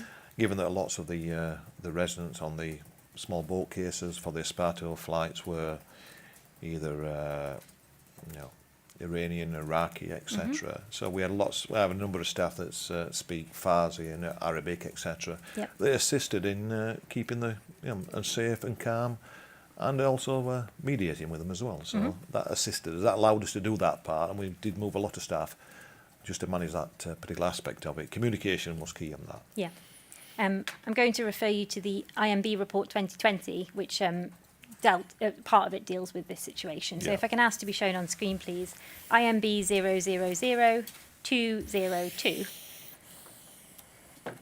And if we can look at page 5 and just leave that up, that document on the screen, please. So charter flights are there, mentioned from the 3rd bullet point, and it says that this report found from late July, the centre's detainee population shifted to detainees who had arrived in the UK after crossing the Channel in small boats.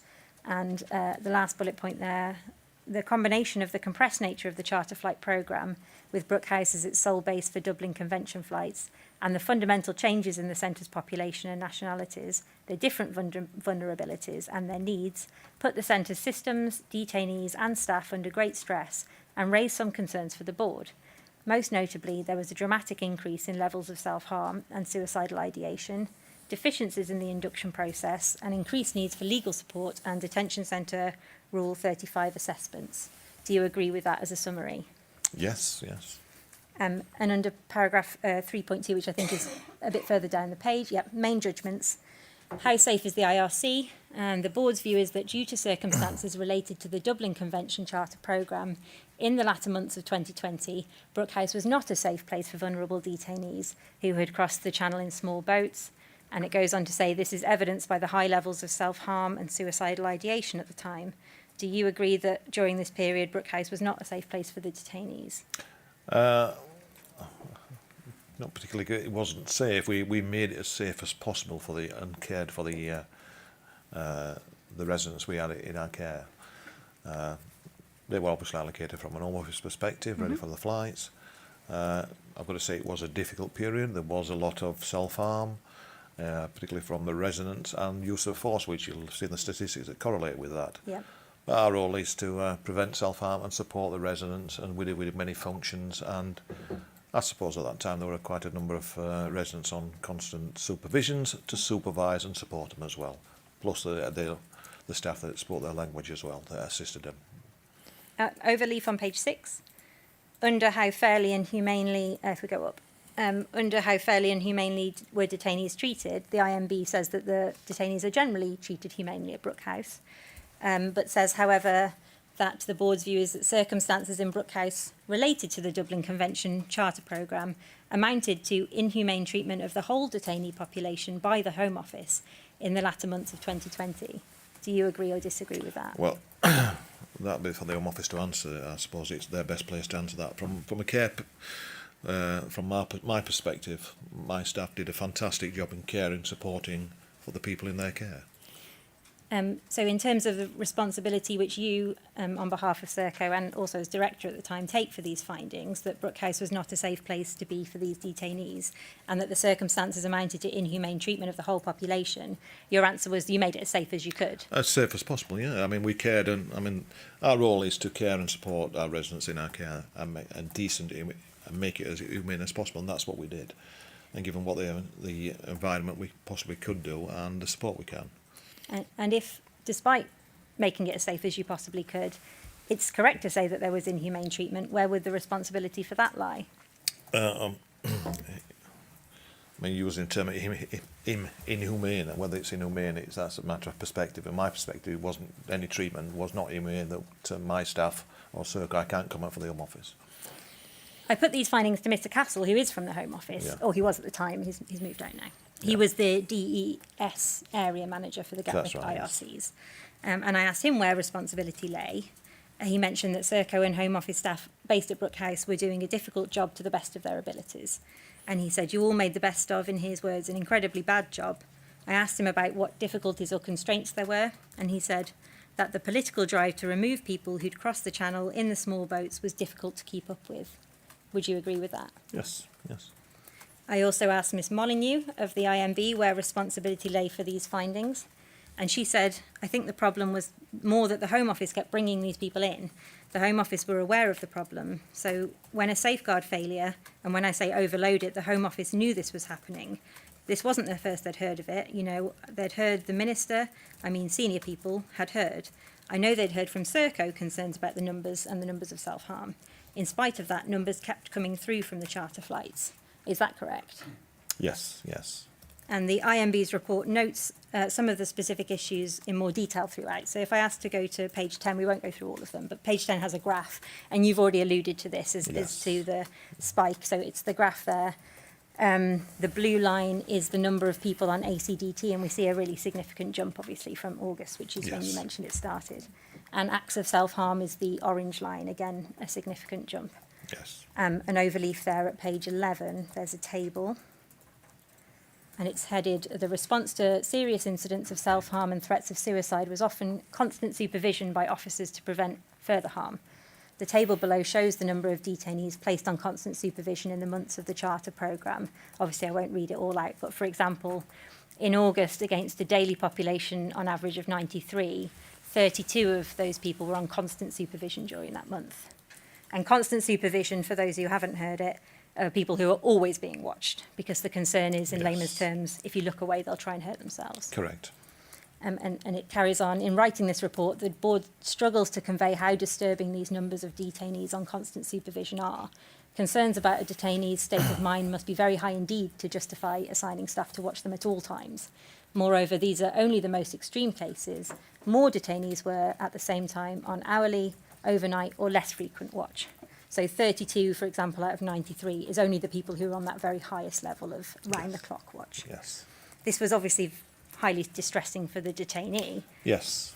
And not just for the ones who are being watched, but for everyone who was in this environment. Yes, it was an extremely busy period, and particularly for the residents and for the staff as well. So I'm extremely grateful for the staff who did a fantastic job to care and support the residents in a difficult time. Really difficult. My next question was going to be about this staff. So what, if anything, could you do to support your staff at this time? We do lots of things we did for the staff, particularly with the mental health, first aid trained staff and the care team, and that's us checking in on all the staff, particularly, and making sure. And the difficulty sometimes for staff is doing a constant watch is quite an hard task as well, and giving frequent breaks and supporting that nature as well, and as much supervision as possible. I read to you what Miss Molyneux had said, and she noted that Serco had made the Home Office aware of the levels of self-harm and of the concerns. But maybe you can help us a bit more with what steps, if any, did you take to raise concerns about the nature of the detainees and their vulnerabilities? It's fair to say that because of the spike in self-harm and use of force, there's a lot of discussion with the Home Office and the IMB and other stakeholders as well. And it was discussed on a weekly basis at this monthly basis at the Safer Custody meetings as well, and on a daily basis at operational meetings every morning as well. So I think the Home Office ourselves and the IMB got concerns about some of the issues and the spike as well. So everyone was aware of it. Sorry. Where Miss Molyneux says that Serco raised concerns with the Home Office, do you know if she means just the Home Office who are based at Brookhouse? We would have raised. I have discussion with the Home Office on. There's weekly meetings. I have a monthly operational meeting with the Home Office and quarterly meetings as well. So they're in the minutes of those meetings as well. And who from the Home Office attends the monthly meetings, for example? It would be the Service Delivery Manager G7 from the Home Office, who's on site. Who's that? Currently now, that is Simon Murrell. Okay. And is that the only Home Office person who went to the meetings, or is it different people at different meetings? Simon and his deputy at this point is the area manager, who took over from Ian Castle. I see. And when you raised these concerns with the Home Office, as you say you did, what was their response? They acknowledged obviously the concerns and the risks associated with it. Do you think, looking back, that when you were raising these concerns, you made it clear that the actions or the fact of these people being detained was raising really serious risks of these people hurting themselves or dying? Yeah, there's a full acknowledgement of that. Did there come a point when you believed you simply couldn't provide a safe detention setting environment for these people? We never came to that point. No, I didn't. And But I had no control on what were allocated to us when. From a Home Office perspective, they decided on what they allocated as part of their enforcement activity. One thing that can be done when you can't comply with certain provisions of the contract, for example, is derogate from certain provisions of the contract. Can you also refuse to take more people?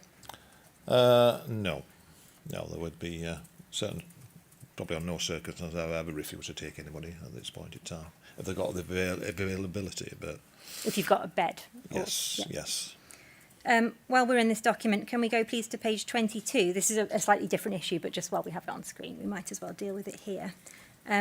So the last paragraph of this states the board also questioned it's about ACDT reviews. The board also questioned the absence of Home Office personnel in ACDT or constant supervision reviews, being of the view that it would be fair and respectful to detainees to have a presence, given the impact of Home Office decisions on their lives. We've been told by the Home Office that it is the decision of the Serco manager to request Home Office presence if they wish, and it says that their presence might have a detrimental as well as a beneficial effect.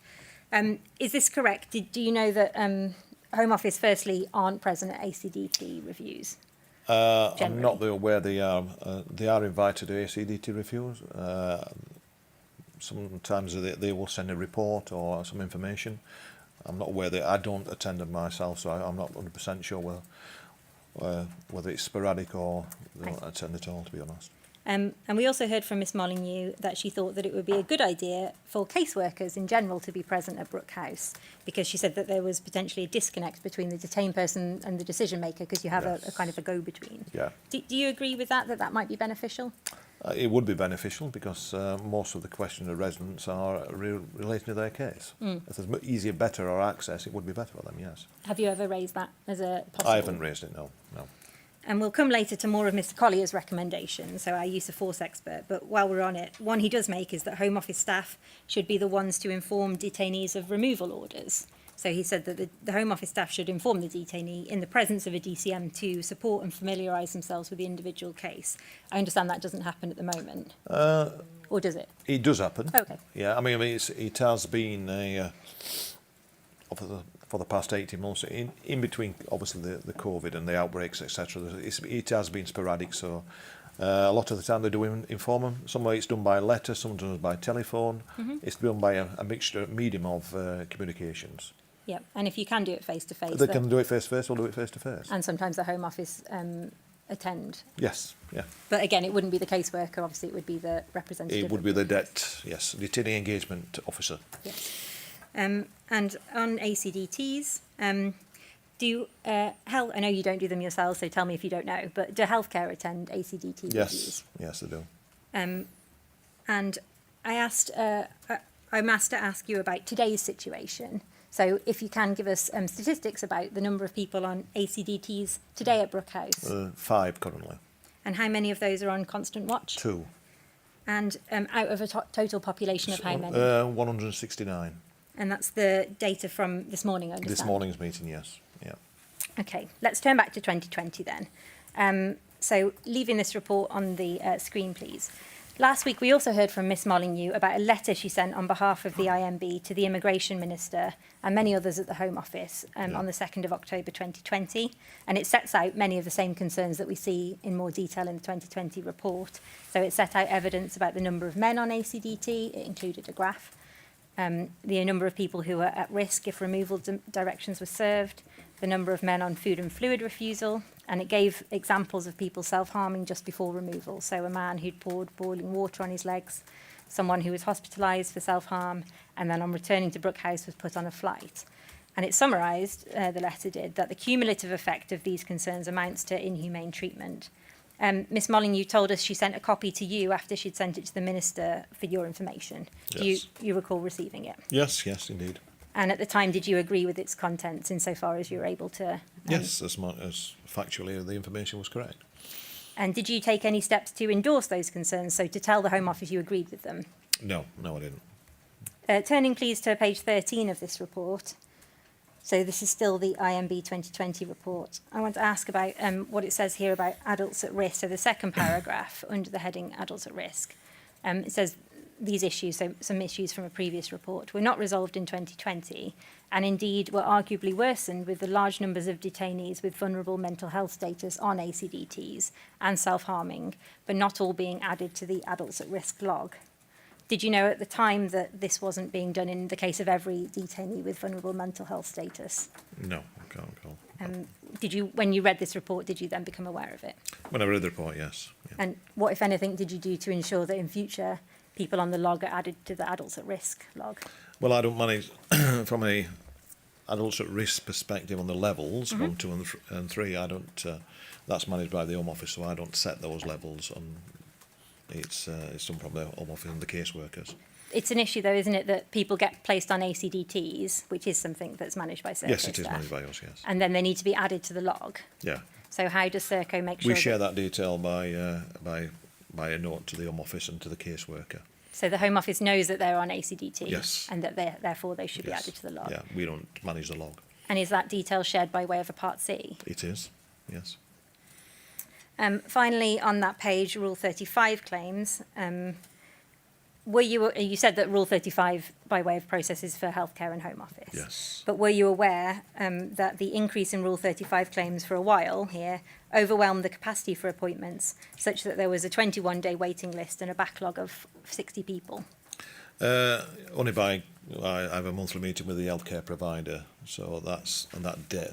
Obviously, a level of detail was shared at the meeting, so I was aware of the concerns of that. And did you do anything about that? No, at that point in time, because it was being addressed with trying to bring additional doctors in. So I was given the assurance that they were addressing the issues at that point in time. And Serco doesn't contract, does it, with healthcare or No, with the no, doctors? It's none at all. They No. separately contract. Yes, it's commissioned by NHS England. This, though, Rule 35 and adults at risk are the routes by which the very vulnerable people might be released by the Home Office, although, of course, the Yes. decision is Yeah. for the Home Office. Yeah. And you'd agree, from what you said, that they were vulnerable people. Yes. And release should have been considered if the requirements were met. So are you able to help us with why the safeguards of adults at risk and Rule 35 weren't necessarily being employed or being employed properly to lead to that decision to release or not I release? can't assist with that because it would be best answered by the Home Office why they're not complying with some of it. And you state at 101, I don't need that on the screen anymore, thank you, Zainab. You state in your statement at 101, and you said similar to us just now, that you supported those individuals in line with resources available to us and to the best of our ability, and you've told us you kept them as safe as you could. The resources available to you, though, and the best of your ability weren't enough to keep them safe, though, were they? If we look at the levels of self-harm, for example. We'll follow process with the ACDT and supporting that when we talk about process. And the fact everyone was supported, yes, high level of self-harm, but everyone was supported from a social work perspective, from an healthcare perspective, and in that manner. So processes, go on. We follow process, basically, yes. Processes were all followed Yes. appropriately? Yes, and care. And care, and Yeah. you did the best that you could, and so did... In a very difficult situation, I might add, yes. And yet, there were these levels of Oh, self-harm. yes. In terms of improving detainee welfare at Brookhouse, your statement has some focus on increasing staffing levels, and how that is, I think from what you've said, a key factor in improving welfare. Is that fair? Yes, yeah. But you'd agree, wouldn't you, that even increased staffing levels in 2020 couldn't alleviate all of the pressures that were placed on the centre? I think we managed the situation, manage the concerns, manage the self-harm rises and the use of force to control the self-harm at that point in time with the resources we had. At that point in time, this was a time we'd obviously taken over the contract in May 2020, and we were still bringing in new staff and training new staff, and part of the transformation of the contract and ramp up of the staffing as well. So, yes, it was a difficult period. I'll say that on record. A very difficult period for everybody involved, not only all the staff and the managers at that point in time, but I'm immensely proud of the work they did. I suppose the simple question is that just more staff can't be the only response. No, it's not. And not a problem. even I think at the time there was quite a low population compared to the There capacity. was, yes, yeah. How else can detainee welfare be ensured if more staff is not the answer? The processes you've described, of course. I mean, the process and the culture that we care and support our residents. Unfortunately, I don't dictate the policy. That's done by Government and Home Office on what was brought to us within the centre. Yeah. Our role is quite distinct in that we're caring, advising, supporting people. So you don't control the policy that leads to people coming in, and you Correct. also can't control the decisions on whether or not to release them. That's correct. But you can, I suppose, have some control, or within Brookhouse there could be some control over allowing them to get to the point where their release is considered. Yes, yeah. And you've just alluded to it as well, along with the IMB 2020 report and letter, we've asked you about another document that raises concerns about Brookhouse both in 2020 and 2021, which is an article in the Observer that referred to the use of force dispensation that you just mentioned. Yeah. So this was an article published on Boxing Day 2021 in the Observer entitled "Suicidal Asylum Seekers Subjected to," and then in quotes, "dangerous use of force by guards at detention centre," and you comment on that in your statement. Do you remember if you read it at the time? I think I did. I think that was shared with me from a circle perspective, yes. It's based on some 180 documents obtained by the Observer and by Liberty Investigates, and it notes an uptick in the use of force around the Charter programme. And in brief, why was there an increased use of force that went with that? I mean, in brief, there was use of force because there were a rise in self-harm, and as per Detention Rule, Centre Rule 41, an officer, they can use force which is necessary and proportionate in the circumstances. And one is to prevent self-harm, and that's prevent people hurting themselves. Can I ask for LIB 000176 to be shown, please? So this is a Serco use of force presentation from November 2020, so sort of towards the end of that period. If we go to page 2, please, it says there at the top, charter flights continue to be going well and the main focus of business. So in what sense were they going well? In the sense that we were managing the process. I mean, part of our contract is to present people for removal, and that's the part of the business that we were managing and supporting them. The penultimate bullet point there says the level of self-harm in November remained high. This resulted in force being used on 14 occasions out of 26. And we see on the next slide, reflecting what you've just told us, Yeah. force was used 26 times at Brookhouse and 14 of those were to prevent Prevent self-harm. harm, yes. And if we flip to page 18, we see the third heading there, the 3 and 3 use of force system, which you've already told us about. So Yes, you thank correct. someone for setting it up. And you note that 36 out of 36 3 and 3s have been completed. And then the next slide, it's obviously we've redacted, or the names of staff have been redacted, but it tells you how many people had been involved, Yes. planned, spontaneous and grand total. And then it says status Y. What does that mean? Do you know? I mean, you may I not think have that's made this stated table. it's completed. So So their 3 and 3 processes. has yes, it's happened. completed. Yes. I appreciate that I'm asking you about a table Yeah. that I don't know whether or not you completed, so Yeah. it may just be a guess. And then the last slide, 20, I'll read it. Over the month of November, we have seen the recurring problem with prevention of self-harm, which has been the biggest issue we have faced since August 2020. And I can project this will be the biggest mitigation for use of force while we're running rolling charter operations. So what does mitigation mean there? I think it's just a justification of the rise in force more than anything. No, I think that's what the intention of that word is. So the biggest reason for The use biggest of force, reason, in other yes. words. Yeah. And the IMB found that use of force had doubled what it was in 2019 and 2018, with about 17% of detained people subjected to force in each month in 2020, compared with about 7 or 8% in 2019 and 2018. So there's a correlation with the increased use of force with higher levels of self-harm and suicidal attempts. Yes. Yes. no doubt. And this reflected, didn't it, the change in the detainee profile? Correct. So the people who arrived on small boats, mainly asylum seekers, as you've said, and therefore increased vulnerable detainees. Yes. Did you raise specifically the concern about the increased use of force with the Home Office? Yes. Yeah. I would discuss it every meeting, to be honest. In the same meetings that we already Yes, have referred yes. to. We can take that down now, thank you. A key matter discussed in the article was the fact that officers at Brookhouse were working while out of ticket. So they didn't have up-to-date use of force training. So I understand use of force training is done before you join, before you can start.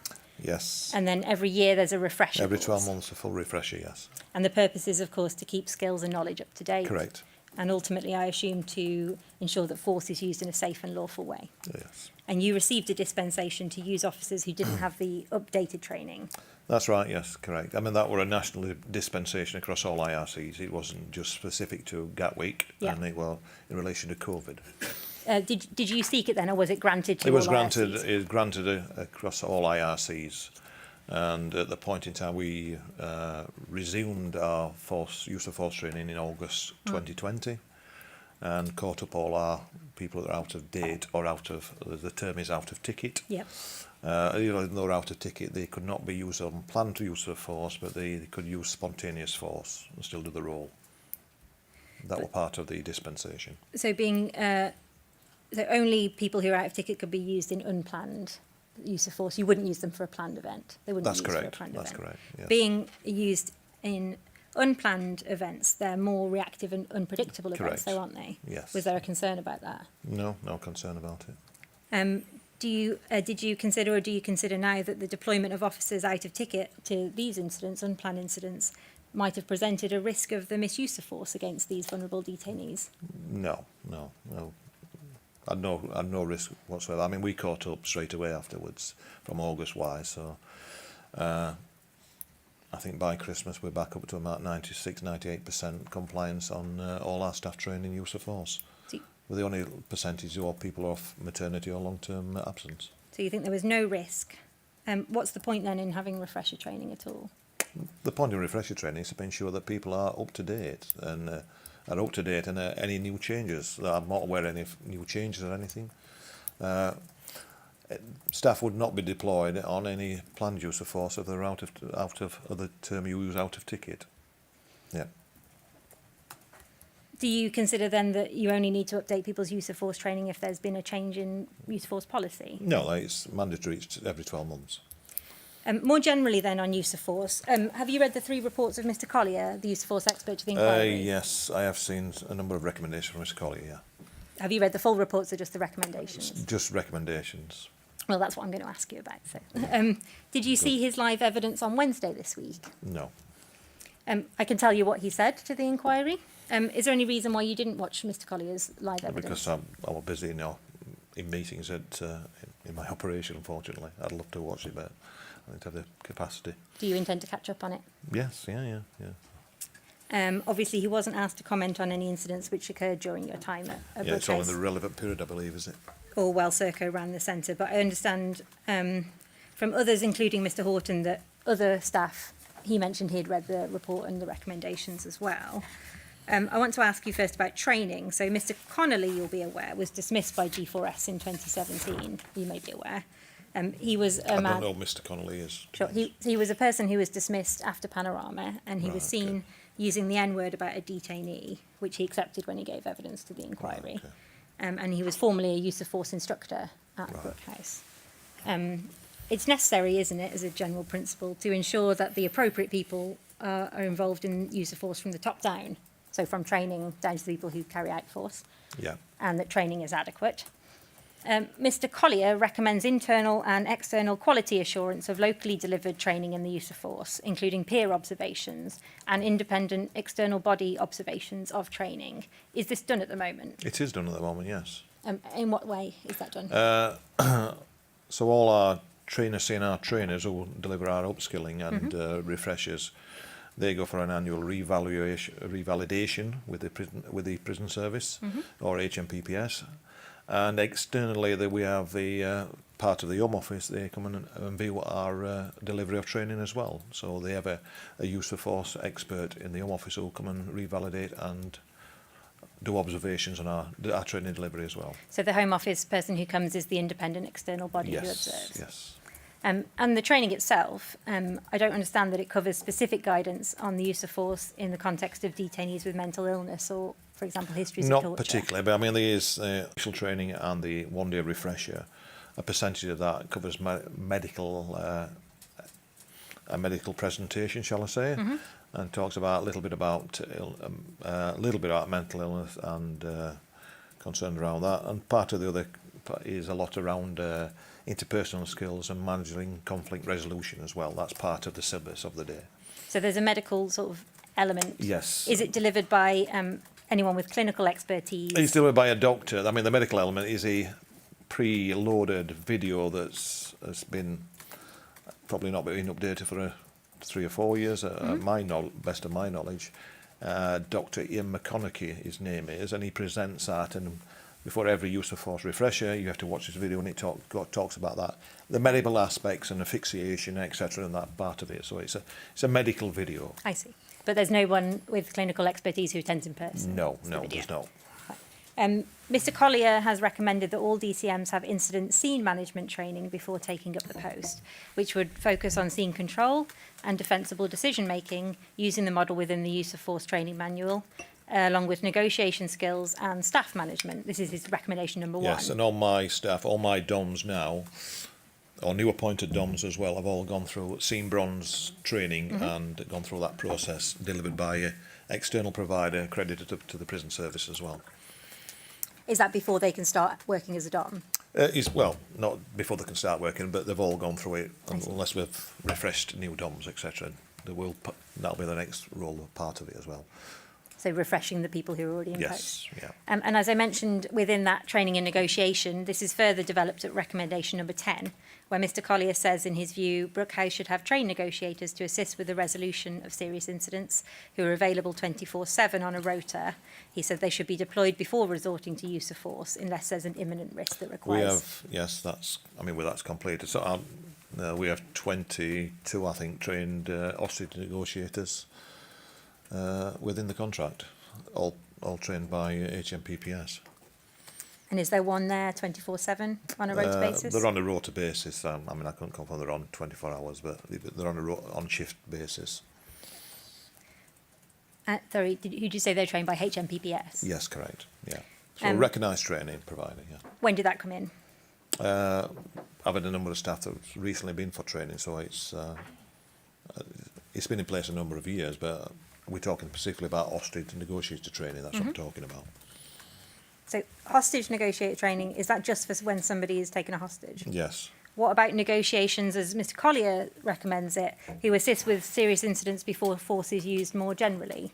So negotiations against someone who's maybe... other than specifically on the refresher training, there's a conflict resolution. There's that part of negotiation. There's no other particular thing that's delivered package-wise other than the refresher at this point in time. So you don't understand there to be an available different type of negotiation Not that I'm training? aware of, no. And still on training, Mr Collier recommends that local use of force training should include a scenario-based element, which is regularly reviewed and focuses on real incidents and is designed to cascade good practice and identify potential issues. Is a scenario-based, real incident-based training used?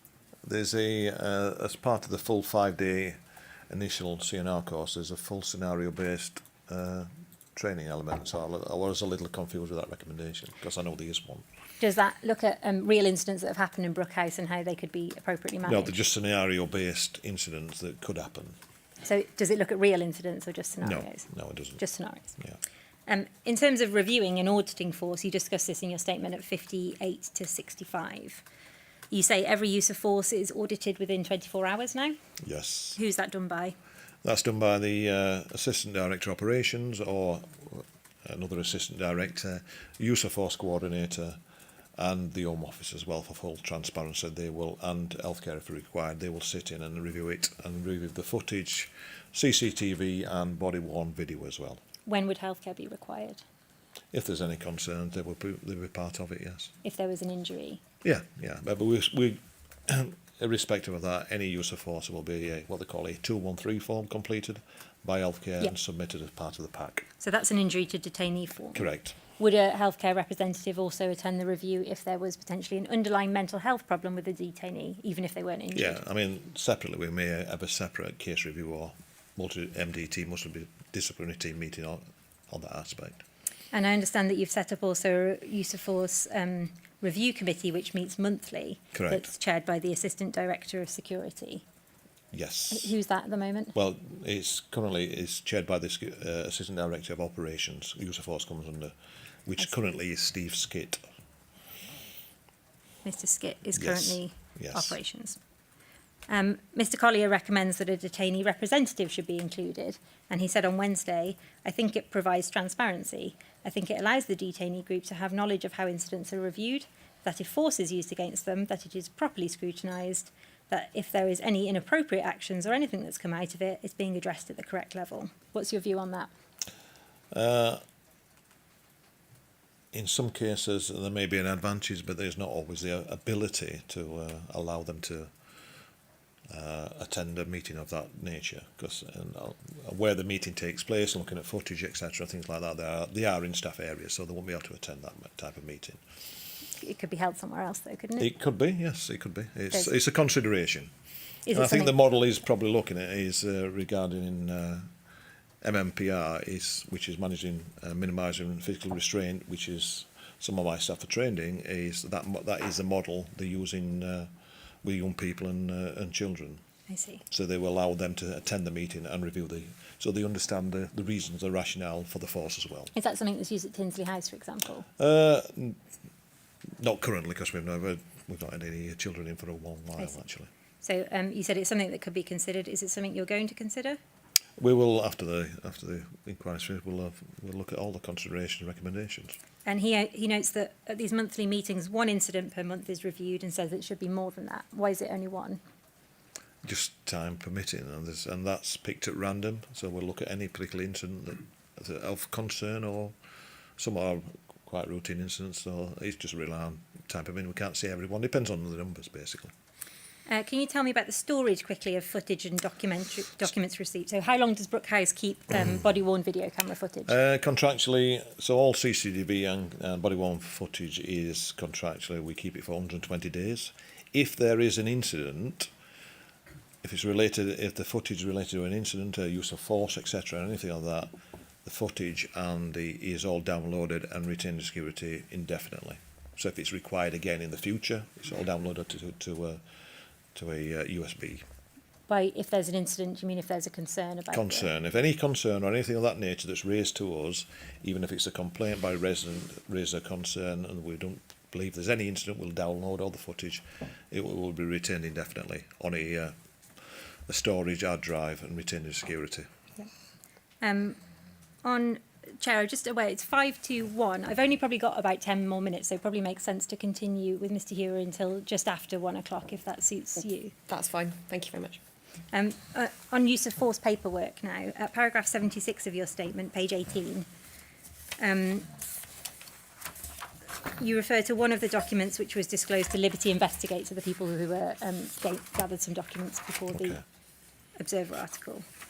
And you say at 76, with reference to that document, I have been made aware of an allegation that officers were reserving their right to later change reports. The minutes referred to were dated October 2020, 4 months after Serco took over management of the IRCs. This issue was subsequently clarified with staff, and they were informed that the wording used was incorrect. Staff are aware that they have the right to add to their reports rather than amend them. Yes. Before that clarification, if you know, did staff believe that they were entitled to amend their reports? I think the staff believed differently, contrary to what the corrected advice. So that's why it were addressed and advised correctly. You can amend.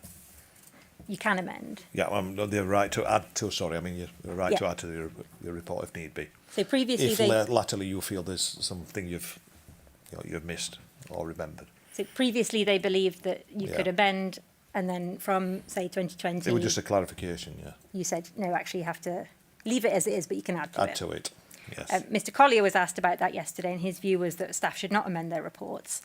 And secondly, he noted that the prison service model was to write those reports within 72 hours of the event. He said that he doesn't think 24 hours gives sufficient time, and he notes that it can be hard during a shift to complete the paperwork to the requisite standard. He said 72 hours would be ideal, although 48 would still be better. What's your view on the time period? We have to support. I mean, contracts. We have to submit all the reports and report all the incident within 24 hours to the Home Office. I see. So that's part of why we do it in 24 hours. Do you think, if you have any knowledge of it, it does raise issues with people, in maybe a busy shift trying to... It does, yes. And sometimes it's challenging. It's challenging to get the information and get the right information at that point in time. And if, as a result of the considerations that you're going to have after the inquiry, you think longer would be better, is it something you could discuss with the Home Office? It would, to allow, to make sure we get the correct and factual paperwork together, yes. And still at page 18 of your statement, a use of force report is referred to there in November 2020, and the reference just for the note is LIB 000176, but I don't need it bringing up. And that report states that use of force paperwork had been an issue over the month of November, with incorrect paperwork being handed in and signed off by the time it reaches me. Home Office have been in regular contact with me about this.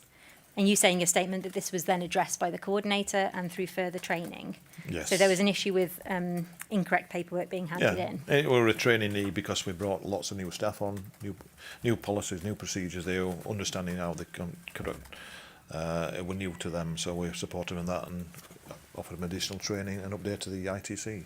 And you, at page 23, at paragraph 97, despite the issues that I just noted, so amending use of force reports and also the paperwork issues that needed clarification through training, you say at paragraph 97 that in the last 18 months, there has only been one disciplinary investigation carried out against staff relating to failure to correctly complete use of force forms. Why is there only one investigation when there were apparently fairly widespread issues with documentation and amendments? I think that's one official investigation. I mean, others would have been addressed formally by a manager.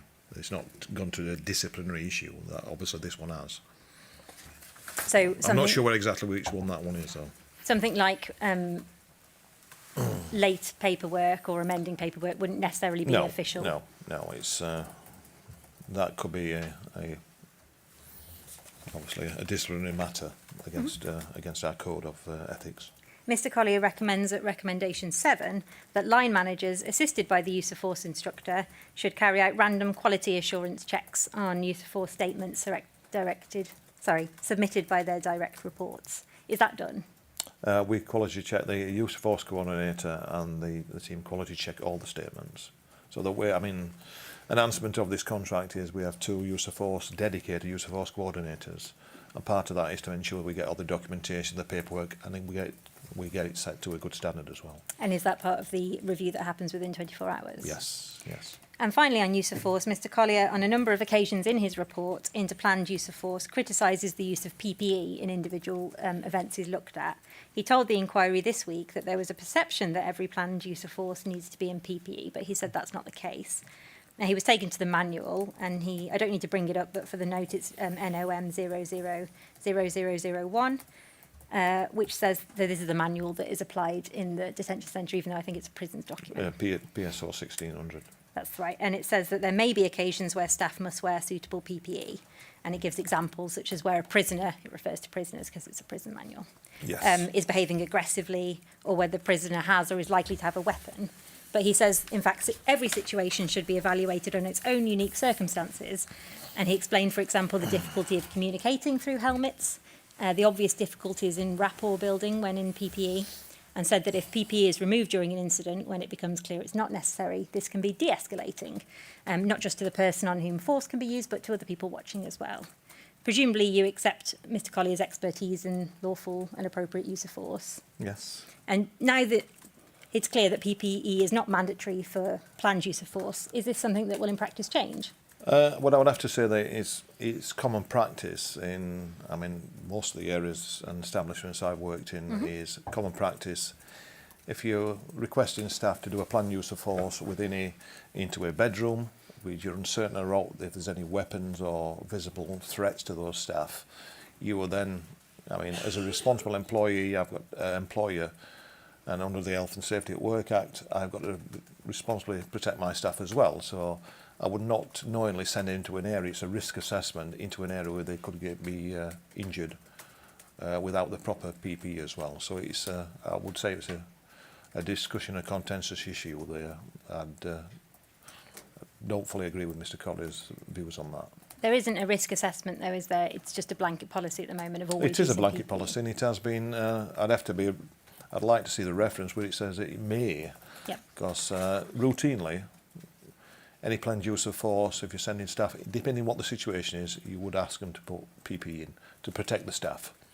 So in the manual, for example, it says that it should be where a prisoner is aggressive or where they're likely to have a weapon or Yes. do have a Yeah. weapon. Likely to have or do have a weapon is different from we don't know what's in the bedroom, isn't it? And what intelligence is as well. So there may be intelligence that they've got a weapon or they've got a sharp blade or something as well. So it is an assessment, and it's based on intelligence as well. But at the moment, there isn't an assessment.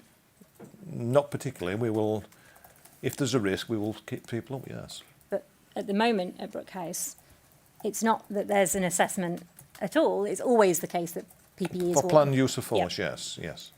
And it's not always going to be the case, is it, when you go into someone's bedroom or otherwise plan a use of force on them, that there will be any kind of underlying concerns? No, it's not. You can't assume that all detainees might have a weapon. No, you can't. You So can't. there may be some people who But there are I also those have a concerns. responsibility to protect the staff as well. But that responsibility must be weighed, mustn't it, against the benefits of not using PPE. Yeah. The last topic I want to ask about then is complaints and oversight. So you state from page 92, paragraph 92, page 21, that over the last 18 months there have been 9 disciplinary investigations against staff relating to the mistreatment of detained people, and you've summarised them for us. They include an officer swearing at residents, an alleged assault, and they both resulted, you said, in final written warnings. There's another which involved the DCO acting in a provocative manner, so a manner to provoke detainees, after which point they resigned. Others which included improper language towards a detainee and improper comments that were made. And you state at 94 that there had been 4 disciplinary investigations for racist, homophobic or sexist behaviour, including an officer screaming in a detainee's face, which was unsubstantiated, behaviour towards a female member of staff, which was pending, and 2 abusive or racist events of language against an ex-resident, which was partially substantiated. Does either the volume or the nature of these complaints concern you, particularly given the low levels of the population at Brookhouse? I wouldn't say it concerns me overly. I think what it does show that staff are prepared, other staff are prepared. We're building a culture where staff are prepared to report things, and other staff from swearing or unethical behaviour and things we wouldn't expect as part of our code of conduct. So I'm more content that things are being reported, are being addressed, and we're making the right actions and right decisions. And I'm asked on behalf of Duncan Lewis to ask about a Freedom of Information response received by that firm, which shows the annual complaint report from January to December 2021. And according to Duncan Lewis, this shows 102 complaints received at Brookhouse and Tinsley together, of which only 10 were substantiated, 2 were partially substantiated, 69 unsubstantiated, 20 withdrawn, and 2 withdrawn and unsubstantiated. Only 6 which went to PSU from Brookhouse. So that's a lot of figures, but in short, 102 complaints and only 10 substantiated. Is that a low level in your view of substantiated complaints? Not particularly, no. I wouldn't say it were low level. I suppose what I would expect is any complaint is robustly investigated and a fair response given and look at the circumstances. I'm not sure whether all those complaints were centred at looking at the statistics, whether they're all passed on to Serco issues or the number could relate to a number of complaints that have gone to healthcare or the Home Office as well. So, as we know, a DCF9 or a complaint form is sent directly to the Home Office and they allocate it out to whoever if it's a complaint about Serco, it will come to us and we will log that information. Yep. And take the appropriate action and response to it. You also state at paragraph 95 that in the last 18 months there's been no disciplinary investigation carried out against staff relating to a failure to report complaints. Correct. Or incidents of mistreatment. Ms Molyneux for the IMB raised her concerns in oral evidence about the efficacy of the current complaints process. She said this: we do not think the complaint system as it is working on the ground is fair, and we suggest that, or gives confidence it is fair. We suggest that the Home Office really needs to review it. The warning sign is it's about 13% success rate for a number of years, and also there are some fundamental issues that the people who are investigating the complaints are also Serco staff in terms of a perception of fairness. Do you agree that it would be more confidence and trust if the complaints process was undertaken independently? I suppose it would give more transparency, but I think the system works and it is an Home Office system at this point in time.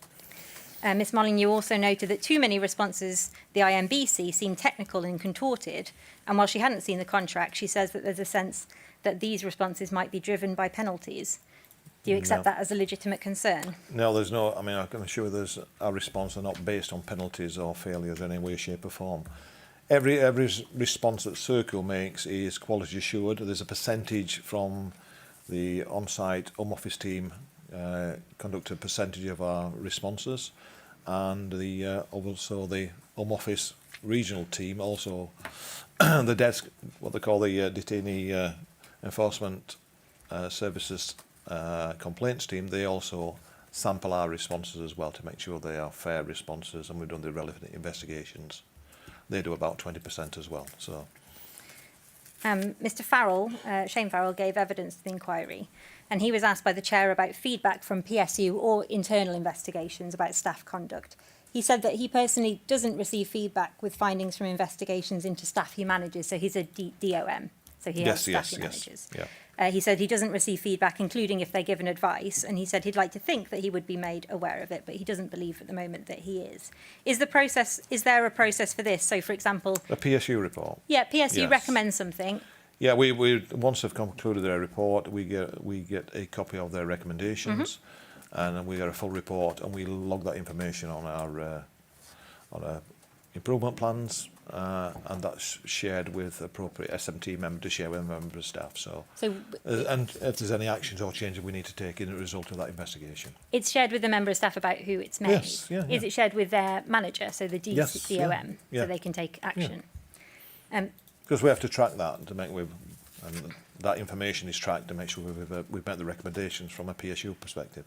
You state at paragraph 122 that Serco takes appropriate action where issues are raised by residents, staff and Home Office or stakeholders. And I'm asked to ask you on behalf of HMIP, what would your attitude be if matters of concern were raised by HMIP after an unannounced inspection?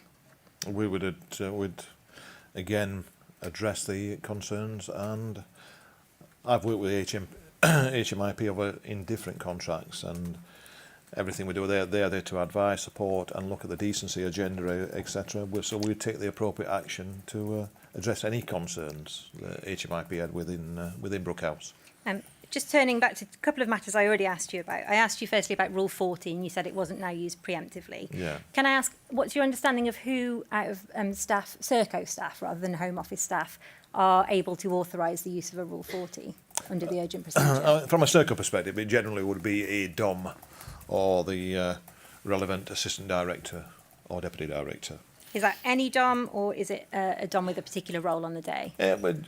It all depends depending what the circumstances are. And generally, if it's an incident and it would be the Oscar 1 of that day that would take that action. It depends on the timing and the circumstances. Does it have to be the Oscar 1, or can it be any DOM? It can be other DOMs as well. It would have to be the Oscar 1. And then returning to another thing I asked about, when I was asking about various matters that fed into the design of the contract, so earlier on, Yeah. I asked you about electronic monitoring issues at Serco in 2010 to 2013, and Serco's statement that the company reform had followed it, and I asked you whether that reform fed into the process. You said that it did. It was followed by root and branch reform, and ethically positive behaviour was promoted, and you said that that included training that you received, so all managers, including you. Yeah. And I hope that it was clear, but just for the avoidance of any confusion, it's not suggested that you obviously were involved in the 2010 and 2013 issues, and neither was Brookhouse. No, and that's correct. And finally, I just want to ask about looking into the future. So the situation in 2020 and the IMB's findings of inhumane treatment were made at a time when the population was very low, due to COVID, obviously, Yes. and when due to the new Serco contract staffing levels were much higher than they had been during the relevant period. You note at paragraph 50, with reference to the reduced population, that recent trends are not useful predictors for future occupancy levels or demographics. So do you expect your capacity to continue to grow?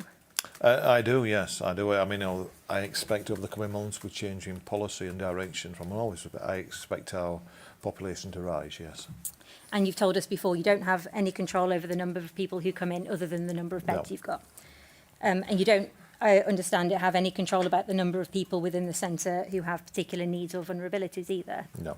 Home Office detention decision-making and any enforcement priorities which might be seen in the future are also beyond your control. You may receive, as you did before, some advance notice, but you can't take any decision. You don't have any real choice, do you, if, for example, there was another decision to use Brookhouse as a pre-departure facility for charter flights? If this occurred with a similar population, self-harm may go up again as it did before.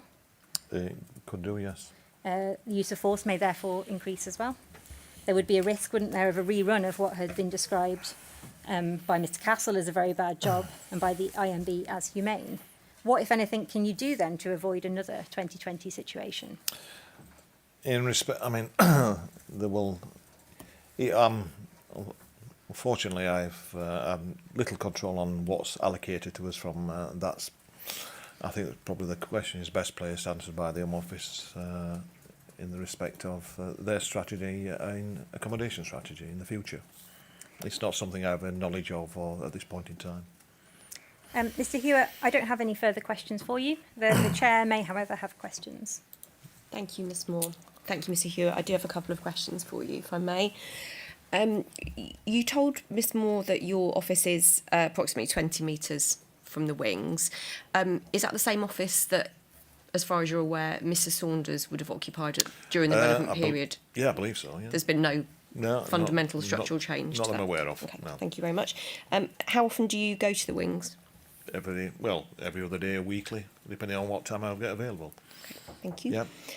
Ms Moore also asked you some questions about some specific members of staff who worked at G4S during the relevant period, now work for Serco, and whom have given evidence to the inquiry. I'm not going to ask you anything about specific members of staff, but I would like to have an indication from you how many members of staff do you have currently employed by Serco who are tupied over from G4S? I mean, at the point in time when on the 21st of May, is the question how many staff are remaining that tupied over, or how many at the point in time? If you could give me both, that would be very helpful. Yeah, at the point in time, I think we're about. I'm obviously giving you an approximate number. I think we're about 330 were tupied, which I had no control over. Which are people who give evidence to this this inquiry. Were all tupied over to me at that point in time on the 21st of May. And how many? Do you know how many of those remain at the moment? I would say a vast majority, at least 200, still remain on the contract. At least 200. At least 200, yeah. I'd have to check the figures on, obviously, for that. Thank you. Then my final question, Ms Moore also asked you some questions about men currently detained at Brookhouse who are being who are on a constant watch, on an ACDT constant watch. In response to her question around where men on constant watches may be held in Brookhouse, you said that they're not always held in the CSU, that you may have people who are also observed on the wing as well. Correct. You told her that you had 2 currently on constant watch. Can you tell me where they are located? I got the statistics this morning from. I've not been to work this morning. Obviously, I looked at the report. I can check I'd have to confirm. I believe one may be in the CSU, one may be on the wing. I'll have to check the location. I'm not sure. Thank you. I would appreciate it. Yeah. Thank you. I have no other questions for you. Thank you very much for coming to give your evidence this morning. I appreciate it. Okay. Thank you. Thank you, Mr Hughes. Thank you. Thank you, Chair. I suggest we return at 2 p.m. for the evidence of Dr Sarah Bromley on behalf of PPG. Thank you very much. 2 o'clock. Thank you.